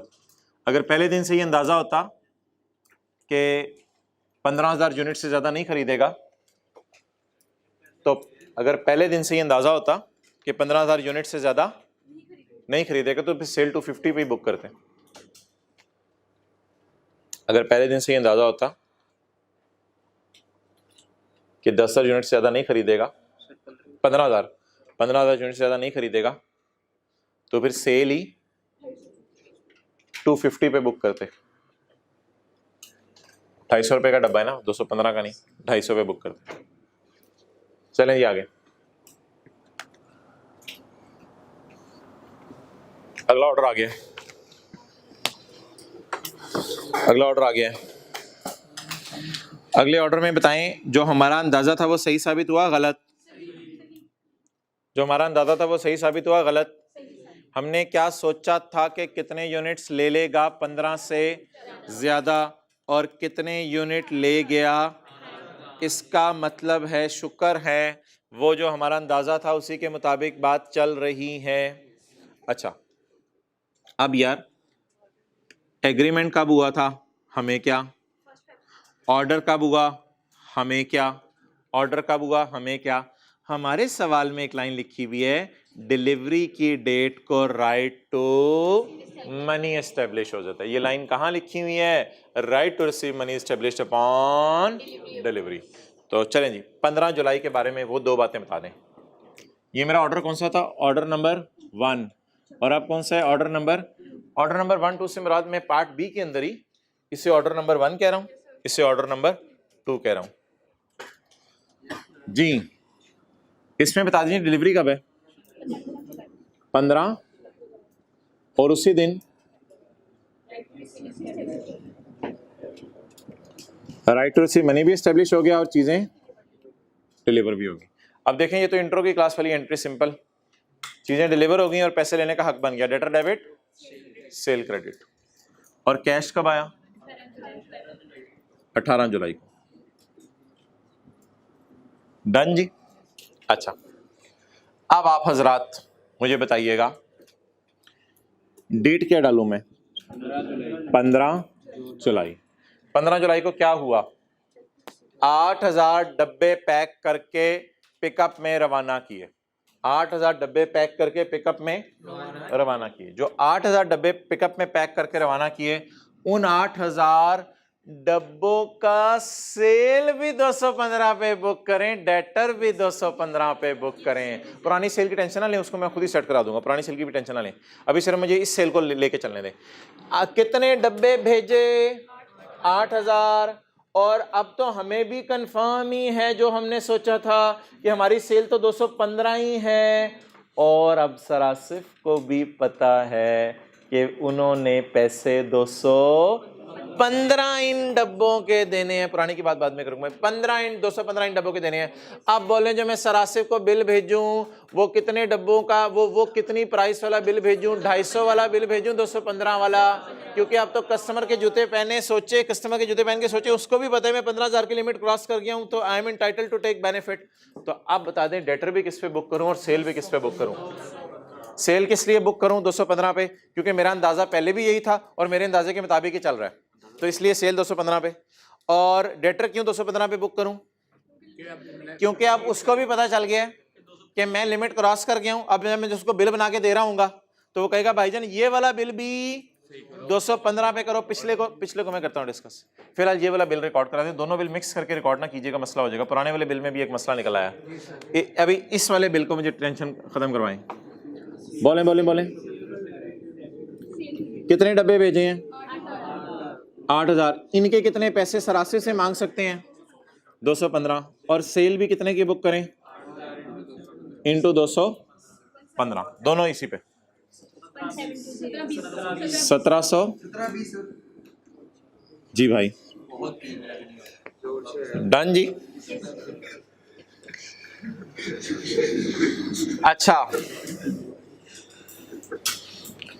अब मुझे बता दें कि मेरी जो एक लायबिलिटी नजर आ रही है उस लायबिलिटी को मैं रखूं या उस लायबिलिटी को मैं ख़त्म कर दूं?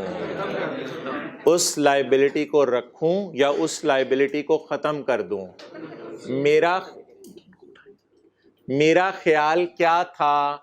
मेरा ख्याल क्या था कि मुझे उससे 35, मेरा ख्याल क्या था मुझे उससे कितने 35 छोड़ने पड़ेंगे इस सेल के भी, और अब मुझे इस सेल के भी छोड़ने पड़ेंगे 35। अच्छा जी अब आप मुझे बताएं मैं क्या करूं? क्या मैं ये एंट्री कर सकता हूं? Contract liability debit receivable credit.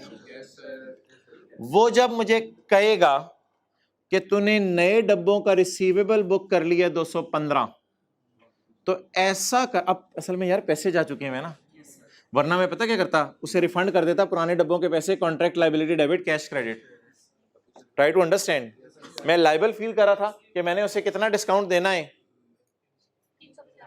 मैंने उसे कितना डिस्काउंट देना है, 35 डब्बों का डिस्काउंट के लिए मैं लायबल फील कर रहा था।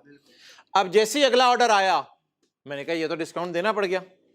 अब वो पैसे देके जा चुका हुआ था, अगर पैसे ना देके गया होता तो मैं क्या करता, मैं कहता लायबिलिटी डेबिट और कैश क्रेडिट, जा भाई पैसे ले ले, खत्म हुई बात। लेकिन अब मैं कैश क्रेडिट क्यों नहीं कर सकता, क्योंकि सवाल में पेमेंट डेट्स अलग से दी हुई है, तो मैं इसे पैसे नहीं दूंगा। मैं क्या कहूंगा कि यार मैं लायबल फील कर रहा था तेरी तरफ, मैं तेरी तरफ लायबल फील कर रहा था और तेरा रिसीवेबल था। अब वो कहेगा यार रिसीवेबल जो है ना, ये नए डब्बों का रिसीवेबल है, इसमें से पुराने डब्बों का रिसीवेबल भी कम या बढ़ा, कम कर दो, इसमें से भी पुराने डब्बों का रिसीवेबल कम कर दो। करवाएं जी पुराने डब्बों का रिसीवेबल कम 350। तो ये पुराने डब्बों का जो रिसीवेबल बुक किया हुआ था ना, ये जो नए डब्बों का रिसीवेबल बुक किया था, उसको अब नेट कर दिया गया है पुराने वाले से, उसी डेट को। जिस दिन ये नए डब्बों की सेल आपने बुक करनी है ना, उसी दिन पुराने वाले की एडजस्टमेंट कर लेनी है। क्या? नहीं नहीं, नेट एंट्री ना, नेट एंट्री भी हो सकती है, करना चाहो कर सकते हो, कोई मसला नहीं। असल में ना यार कैश जो है ना, कैश हिट होने 18 जुलाई को, तो पेमेंट डेट फिक्स है, तो हम अपनी मर्जी से किसी डेट पे कैश डाल नहीं सकते, ये मजबूरी है थोड़ी सी। अच्छा, अब सादा सी बात यार जो पेपर में आपने याद रखनी है, जब भी होगी ना नया ऑर्डर, तो आपने पिछले ऑर्डर के बारे में जरूर सोचना है, ये बात आप कहीं लिख लें। जब भी नया ऑर्डर आएगा, जब भी नए ऑर्डर की एंट्री करनी है, जब भी नए ऑर्डर की एंट्री करनी है, एक दफा पिछले ऑर्डर के बारे में जरूर सोच लेना। जब भी, क्योंकि ये एंट्री भूल सकते हैं आप, बाकी एंट्री इंशाल्लाह सही हो जाएंगी, ये एक एंट्री खुदा ना खासा रह भी कि आधा एक नंबर कट जाएगा। जब भी नया ऑर्डर आएगा, जब भी नए ऑर्डर की एंट्री करेंगे, जब भी नए ऑर्डर की एंट्री करेंगे तो नहीं, नेट से ना करें। जब भी नया ऑर्डर की एंट्री करें तो पुराने ऑर्डर के बारे में सोचें, तो पुराने ऑर्डर के बारे में सोचें। अच्छा जी, अब यार देखें, आपको नए डब्बों का रिसीवेबल बुक किए हुए शर्म आ रही थी। क्यों नए डब्बों का बुक किए हुए रिसीवेबल शर्म आ रही थी?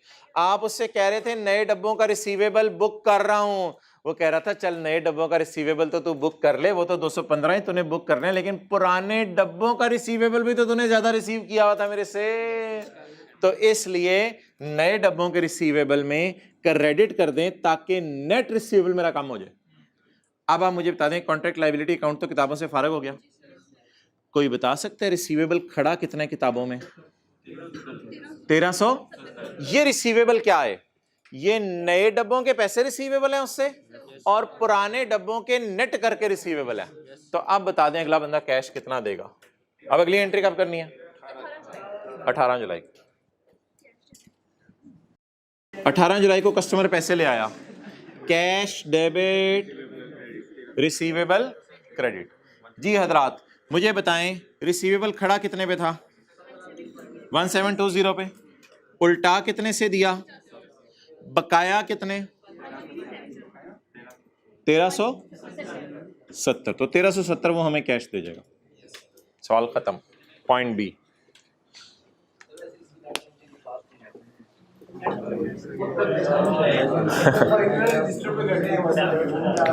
नेट एंट्री इन दोनों की ये होगी कि आप सोचोगे 8000 वालों के 215 लेने हैं और पुराने कितने थे? 10,000 वालों के 35 वापस करने हैं, तो रिसीवेबल नेट से बुक हो जाएगा। सेल आप वही रिकॉर्ड करोगे 1720 से, ठीक है, और वो जो लायबिलिटी थी वो आपकी खत्म हो जाएगी, लायबिलिटी डेबिट हो जाएगी, लायबिलिटी डेबिट हो जाएगी। रिसीवेबल बैलेंसिंग भी आ सकता है, इस तरह भी आ सकता है, छोड़ो तो मैंने क्या किया, नए की सेल अलग बुक करें, पुराने को सेट अलग से करें, वरना फिर दोनों को इकट्ठी ठुकाई लगा रहे होंगे तो कोई एक भाग सकता है बीच में से, मुश्किल हो जाएगा। डन जी, चलें छोड़ें, अगला सवाल करते हैं, रिवीजन हो जाएगी।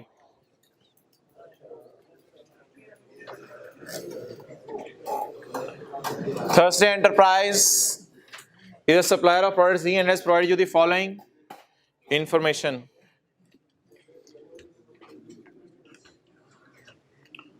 On Yakam August 18, TE entered into a 6-month contract.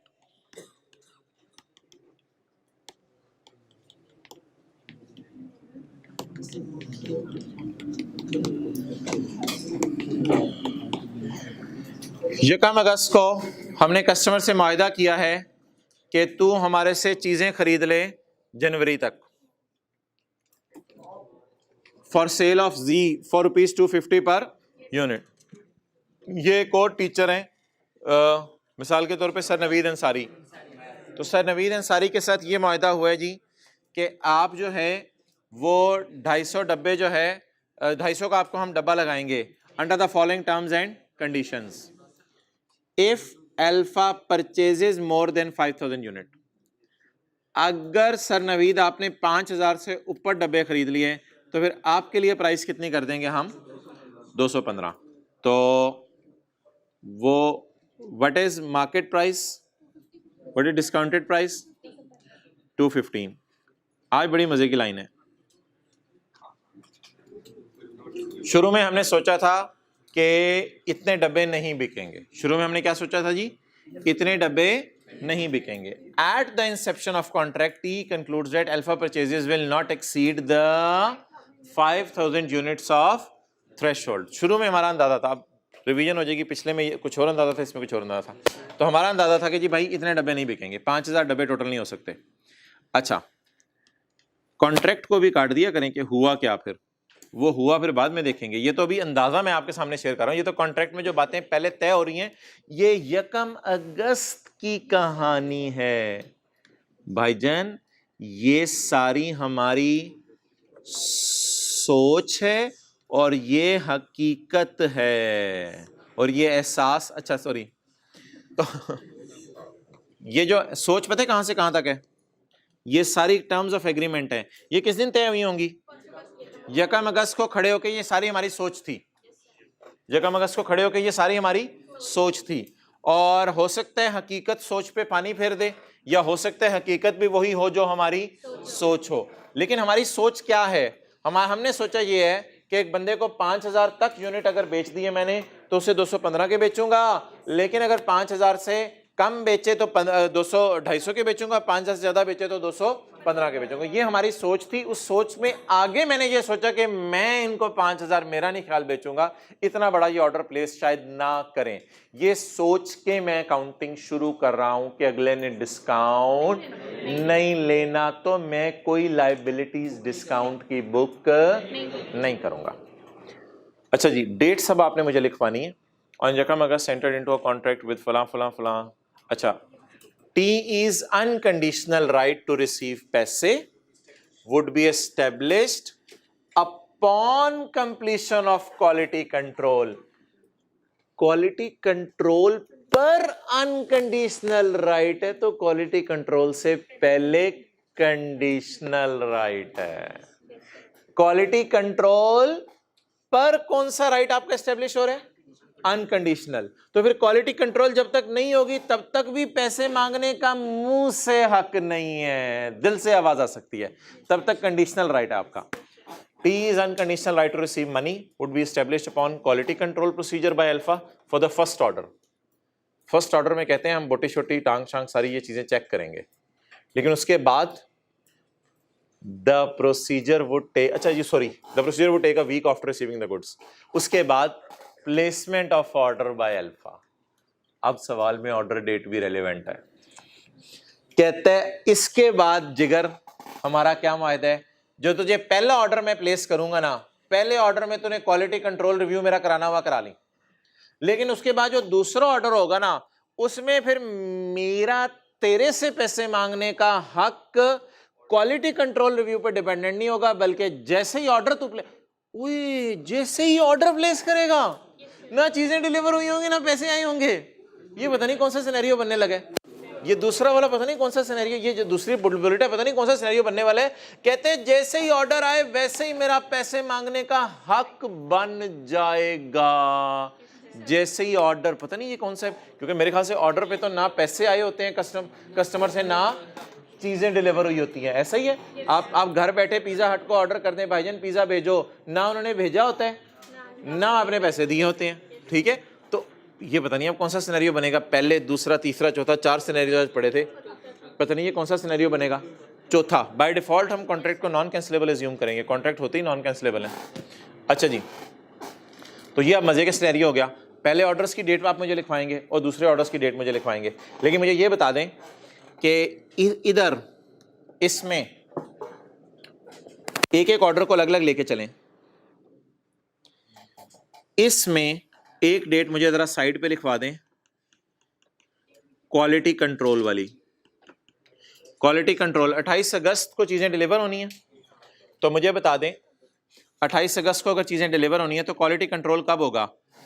29, 30, 31, यकम, 2, 3, 4 गिन ले, 5 गिन ले, बस जो मर्जी पेपर में आप गिन लीजिएगा, 1-2 दिन से फर्क नहीं पड़ता। 4 सितंबर 18। तो भाईजान किस वक्त क्वालिटी कंट्रोल होने? 4 सितंबर 18 को। डन जी।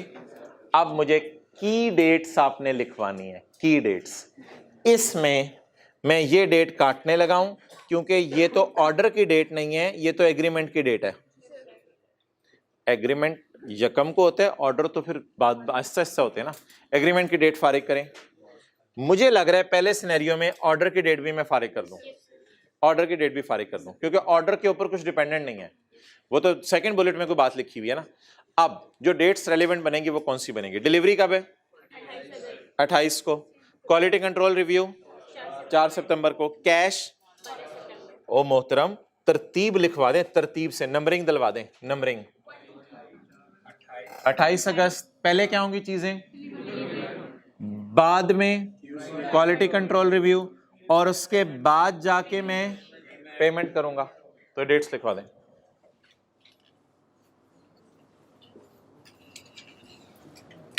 हाँ जी बोलिए। 28 अगस्त गुड्स डिलीवर। कंडीशन वाली, unconditional? Conditional. Conditional on what? Right to receive money is conditional upon quality control procedures. Next आगे बोले। 4 सितंबर कंडीशन फुलफिल्ड। ना क्वालिटी शॉलिटी फारक करें, पेपर में देखा करना जो कंडीशन लगी है वो पूरी होगी या नहीं, बस। क्वालिटी कंट्रोल भी हर दफा तो नहीं लफ्ज आएगा। जो भी कंडीशन थी, चाहे कैचअप की कंडीशन थी, चाहे रिजल्ट आने की कंडीशन थी, कंडीशन फुलफिल लफ्ज लिखा करना है। Condition placed, condition fulfilled. Condition fulfil हो गई जी। अच्छा जी, पैसे कब आए? 12 सितंबर कैश रिसीव। भाईजान अब ये 3 अलग अलग डेट्स हैं। कोई बंदा हाथ खड़ा करके मुझे बता दे, पहली डेट पे मैं उंगली रखूंगा, दूसरी डेट पे मैं उंगली रखूंगा, तीसरी डेट पे मैं उंगली रखूंगा, और आपने मुझे एंट्री बतानी है। भाई ये चीजें बिक गई हैं लेकिन पैसे नहीं मांग सकता, मैं पैसे नहीं मांग सकता। दिल की आवाज, contract asset debit, sale credit. पैसे मांगने का हक आ गया मेरा। राइट टू रिसीव, इसका ना आप थोड़ी सी जरा अच्छी इंग्लिश लिखने लग जाए ना। अनकंडीशनल राइट बन गया मेरा, किसका? To receive money. कोई अब कंडीशन अल्लाह का शुक्र है नहीं दी। अनकंडीशनल गैर मशरूत राइट बन गया मेरा, कोई कंडीशन अटैच नहीं रही। बोले जी चीजें डिलीवर हुई। भाई ये 100% सिनेरियो 3 था, 100% सिनेरियो 3 था। चीजें डिलीवर हुई, entry contract asset debit, sale credit, because चीजें डिलीवर होगी सेल बुक कर लें। उसके बाद क्वालिटी कंट्रोल रिव्यू पूरा हुआ। क्वालिटी कंट्रोल रिव्यू के वक्त चीजें भी नहीं जा रही, पैसे भी नहीं आ रहे, तो ये तो कोई ऐसी एंट्री करें जिसमें ना कैश हो ना सेल। रिसीवेबल डेबिट, मुंह से मांगना रिसीवेबल डेबिट, और कॉन्ट्रैक्ट एसेट क्रेडिट। और जिस वक्त पैसे आ जाएं, कैश डेबिट डेटर क्रेडिट। फड्डा एक और भी है, सेल किस पे बुक करनी है वो जरा मैं कोई और, फड्डा एंट्रीज अलग, शुक्र है आपने बता दी। फड्डा एक और भी है, सेल किस पे बुक करनी है, उसके लिए मुझे ग्रीन वाली लाइन पढ़नी पड़ेगी। शुरू में हमारा अंदाजा है, अभी तो पहले ऑर्डर है ना, दूसरा ऑर्डर देखेंगे जब। शुरू में हमारा अंदाजा क्या था जी, वो कस्टमर थ्रेशोल्ड मीट, तो बता दे शुरू से सेल हम किस पे बुक करूं, 250 पे, और डिस्काउंट की लायबिलिटी बुक करने की जरूरत नहीं है। रिक्वायरमेंट है। अच्छा, इस तरह का ना एक और सवाल मैंने होमवर्क में भी डाला है, बिल्कुल इसी तरह का। तो ये आपने सवाल करने, आज कोई मैं ज्यादा होमवर्क नहीं दे रहा, बस इस तरह का एक और सवाल है। अच्छा जी बताएं जी, सिनेरियो नंबर ए, 28 अगस्त तो दिल की आवाज होगी या कस्टमर के सामने भी खड़े होके कहेंगे पैसे दे दो? दिल की आवाज बताएं, बोलें बोलें बोलें। कॉन्ट्रैक्ट एसेट, डेबिट, सेल भाईजान किस पे बुक करें? डिलीवरीज कितनी हो गई? 3000 डिलीवर तो होगी ना चीजें, 3000। अंदाजा बताएं क्या है, क्या सोचा कि थ्रेशोल्ड मीट नहीं करेगा तो सेल किस पे बुक करें? 250, 7,50,000। अच्छा, और कस्टमर से कितने मांग, दिल में क्या सोचे कस्टमर से कितने मांगूंगा? कस्टमर को तो वही बताऊंगा ना जब तक कस्टमर उस चीज को मीट नहीं कर लेगा। कस्टमर से तो उतनी मांगने हैं मैंने, तो कस्टमर से तो पूरे मांगने होते हैं, क्योंकि अभी पहला ऑर्डर आया फ्यूचर का, तो कस्टमर को भी पता नहीं कि क्या बनना है। जी बोले 750। अगली एंट्री जी 4 सितंबर। क्वालिटी कंट्रोल रिव्यू पूरा हो गया। अब मैं कस्टमर को कह सकता हूं कि तू मुझे पैसे दे वो जब मर्जी, लेकिन ये कह सकता हूं तो मुझे पैसे दे दे। अब मैं जब वो मेरे पास से गुजरा करेगा तो दिल में सोचा करूंगा या जबान पे भी आ जाया करेगा?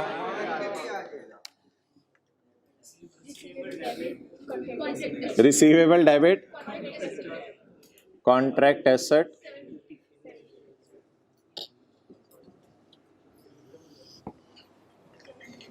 बारह सितंबर।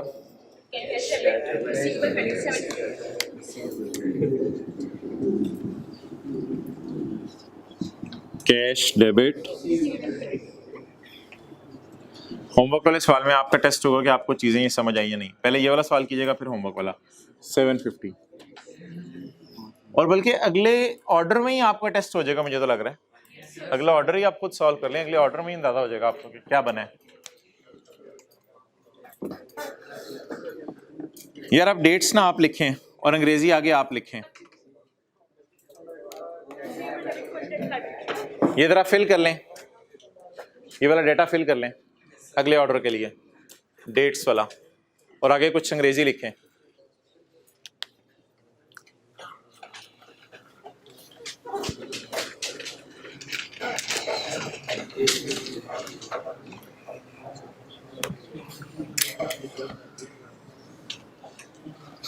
यार ये पहला ऑर्डर तो मैं काट रहा हूं ना, इसको तो फारिग। हाँ जी, कॉन्ट्रैक्ट की टर्म्स पढ़ें जी। जैसे ही ऑर्डर आने क्या होगा, अनकंडीशनल राइट बन जाएगा पैसे लेने का, यानी डेटर बन जाएगा। अच्छा इधर देखें भाई, 25 दिसंबर के ऊपर क्या लिखूं मैं? ऑर्डर डेट फारग करें, ऑर्डर डेट से मुझे नहीं करना कुछ। 25 दिसंबर, 25 दिसंबर क्या बना जी? राइट टू रिसीव मनी हो गया मेरा। ये कोई बिलावल टाइप वाला केस है, चीजें चूजें की टेंशन नहीं है, पैसे लेने जब मर्जी ले सकते हो। Right to receive money. 15 जनवरी को वैसे तो लिखा ही हुआ है, गुड्स डिलीवर हो गई। वो पैसे डिलीवरी से भी पहले आ गए थे, पैसे डिलीवरी से भी पहले आ गए, तो ये क्या आया जी? कैश। अब आप बिल्कुल टेंशन ना लें, आप मुझे डेट्स की तरतीब लगानी आती है, किसी दूसरी तीसरी क्लास के बच्चे को लेके आए, बेटा 25 दिसंबर पहले आती है, बेटा 10 जनवरी उसके बाद आती है, और बेटा 15 जनवरी उसके बाद आती है। जी अंकल, तो 25 दिसंबर, 10 जनवरी और 15 जनवरी। सर कभी आप पेपर में बैठ के देखें फिर पता चलता है ये डेटें उधर नहीं समझ आ रही हो। हद होगी यार, हमने क्या सड़क पे पापड़ बेच के सीखे किया, हम भी पेपर में ही बैठे होते थे। चलो बोलो 25 दिसंबर को क्या हुआ है? और नाना यार खुदा के लिए ये क्यों लिखवा रहे हो ऑर्डर हुआ है? ऑर्डर से मैंने कोई एंट्री नहीं करनी।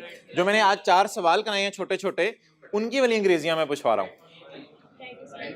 Unconditional right to receive money, कोई कंडीशन नहीं है, कोई क्वालिटी कंट्रोल रिव्यू नहीं होना इनका।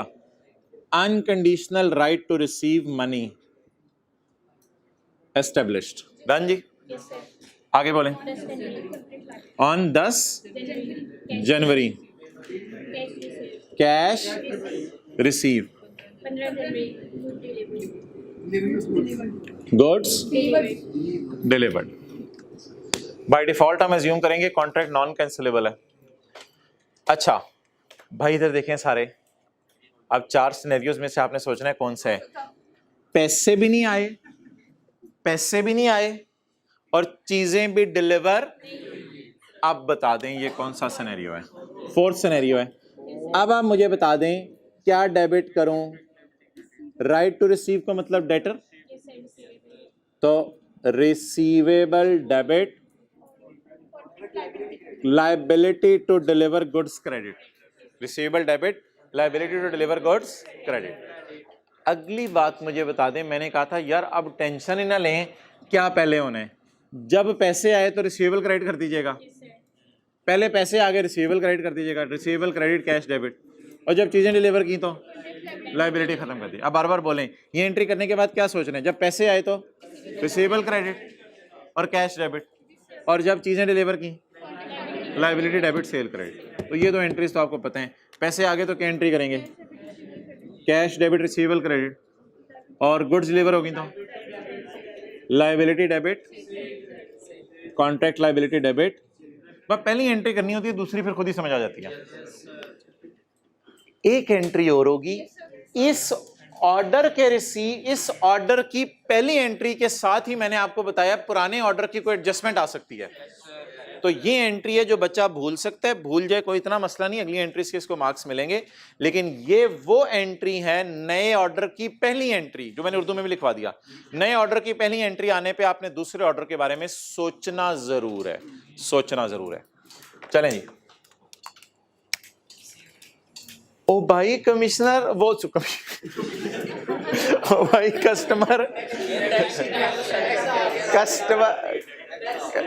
कस्टमर थ्रेशोल्ड मीट कर गया है। ओ यार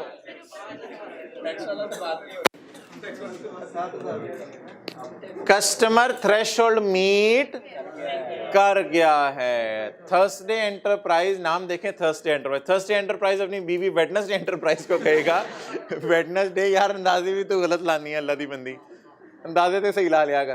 क्या अंदाजा लगाया था कि वो ऑर्डर मीट नहीं करेगा, लेकिन वो ऑर्डर मीट कर गया, थ्रेशोल्ड मीट कर गया। अच्छा लफ्ज़ है, वो थ्रेशोल्ड मीट कर गया। अब मुझे बता दें, मैंने कहा फिलहाल पुरानी सेल की टेंशन ना लें, नई सेल मैं किस पे बुक करूं, डिस्काउंट पे या 250 पे? तो पहले मुझे नई सेल बुक करवाएं, उसके बाद पुरानी सेल की अलग बात है, वो फिर बाद में आपसे मैं करूंगा। पहले नई सेल बुक करवाएं। सेल तो अभी बुक हो नहीं सकती, रिसीवेबल डेबिट नहीं, रिसीवेबल कितना बुक करूं अगले से? अब 250 या 215, क्योंकि अब तो वो थ्रेशोल्ड मीट कर गया। डेट बताएं। 25 दिसंबर। रिसीवेबल कितना बुक करूं? 4000 यूनिट्स बेच दिए हैं। इनके कितने लेने हैं? उसको जो मैं बिल भेजूंगा वो 215 के एतबार से बना के भेजूंगा। वाई वाई वाई, हाँ क्योंकि वो थ्रेशोल्ड मीट कर गया।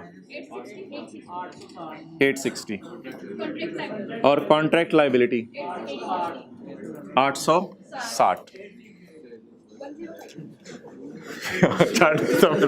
अच्छा मुझे ये बताएं, पुरानी सेल 250 पे बुक हो गई भी है, और मैंने उसे एक ऑफर दी हुई थी कि बढ़ानी नहीं है यार सेल। पुरानी सेल 250 पे बुक हुई भी है, और मैंने उसे एक ऑफर दी थी किधर है रिट्रोस्पेक्टिवली लिखा हुआ? करीब आके होंगे। अच्छा, मैंने उसे एक ऑफर दी हुई थी कि तुम्हारी पुरानी सेल के प्राइस भी मैं कम कर दूंगा।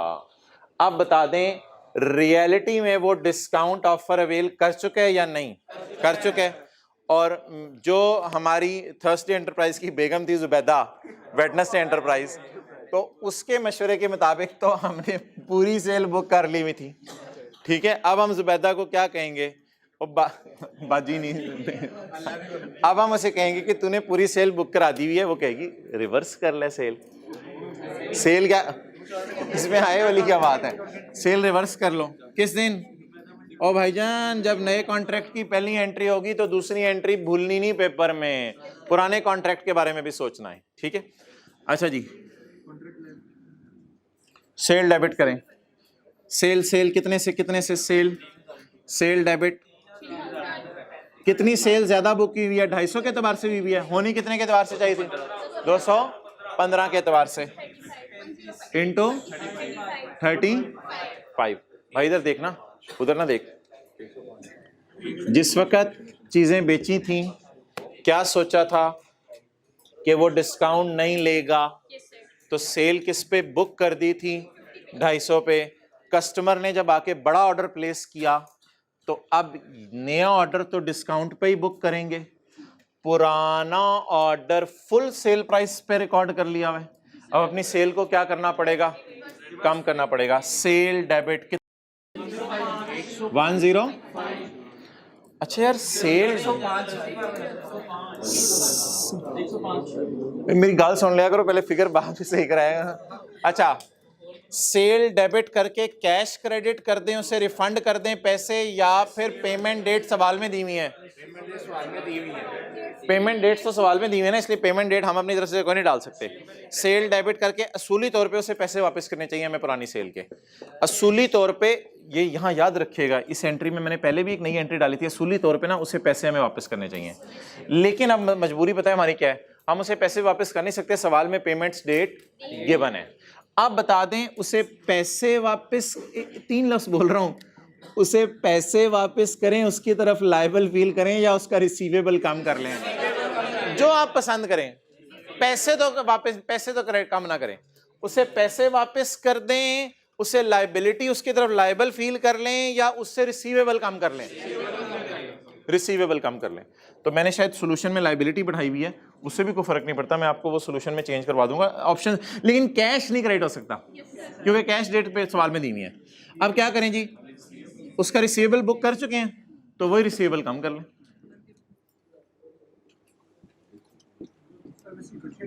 जी कर सकते हैं, कर सकते हैं 105, लेकिन क्लास के बाद जाके। अच्छा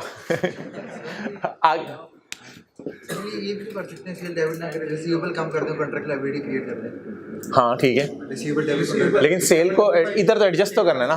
सेल का कैश आ गया उससे खत्म हो गया। नहीं, कैश आने से तो खत्म नहीं होता ना। पुरानी जो सेल है वो उल्टानी पड़ेगी अपनी किताबों में।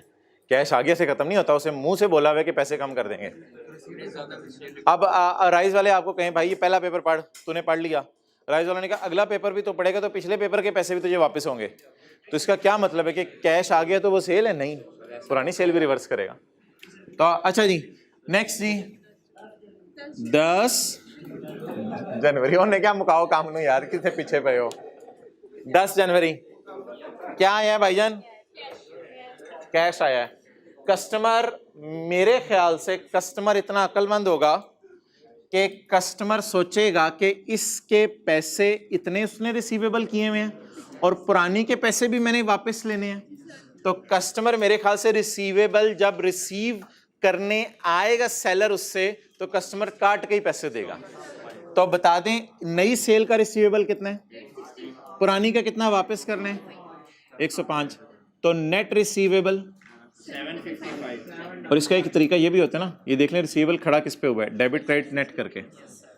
अब इतने पैसे कस्टमर से आ जाएंगे, कैश डेबिट रिसीवेबल क्रेडिट 7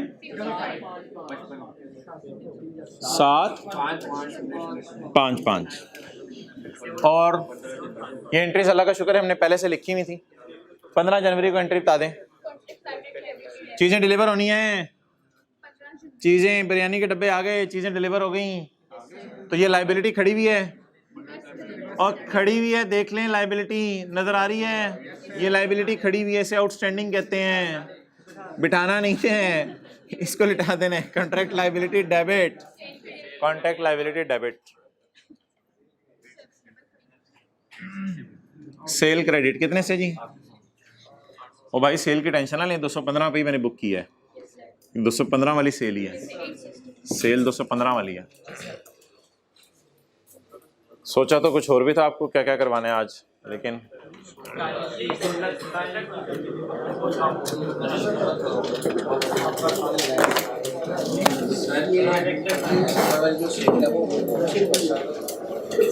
पच्चीस दिसंबर को हमने जो 28 अगस्त को 3000 चीजें 250 की सेल में डाल दी थी, वो 3000 चीजों के 35 रुपए सेल में डले हुए हैं।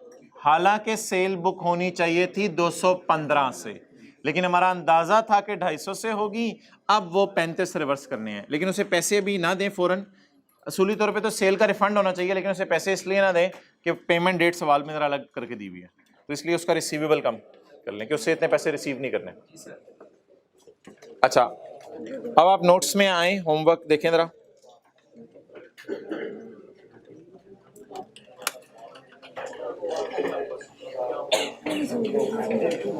होमवर्क में ये सवाल आ रहे हैं, देखें चिन्योट देग वाला,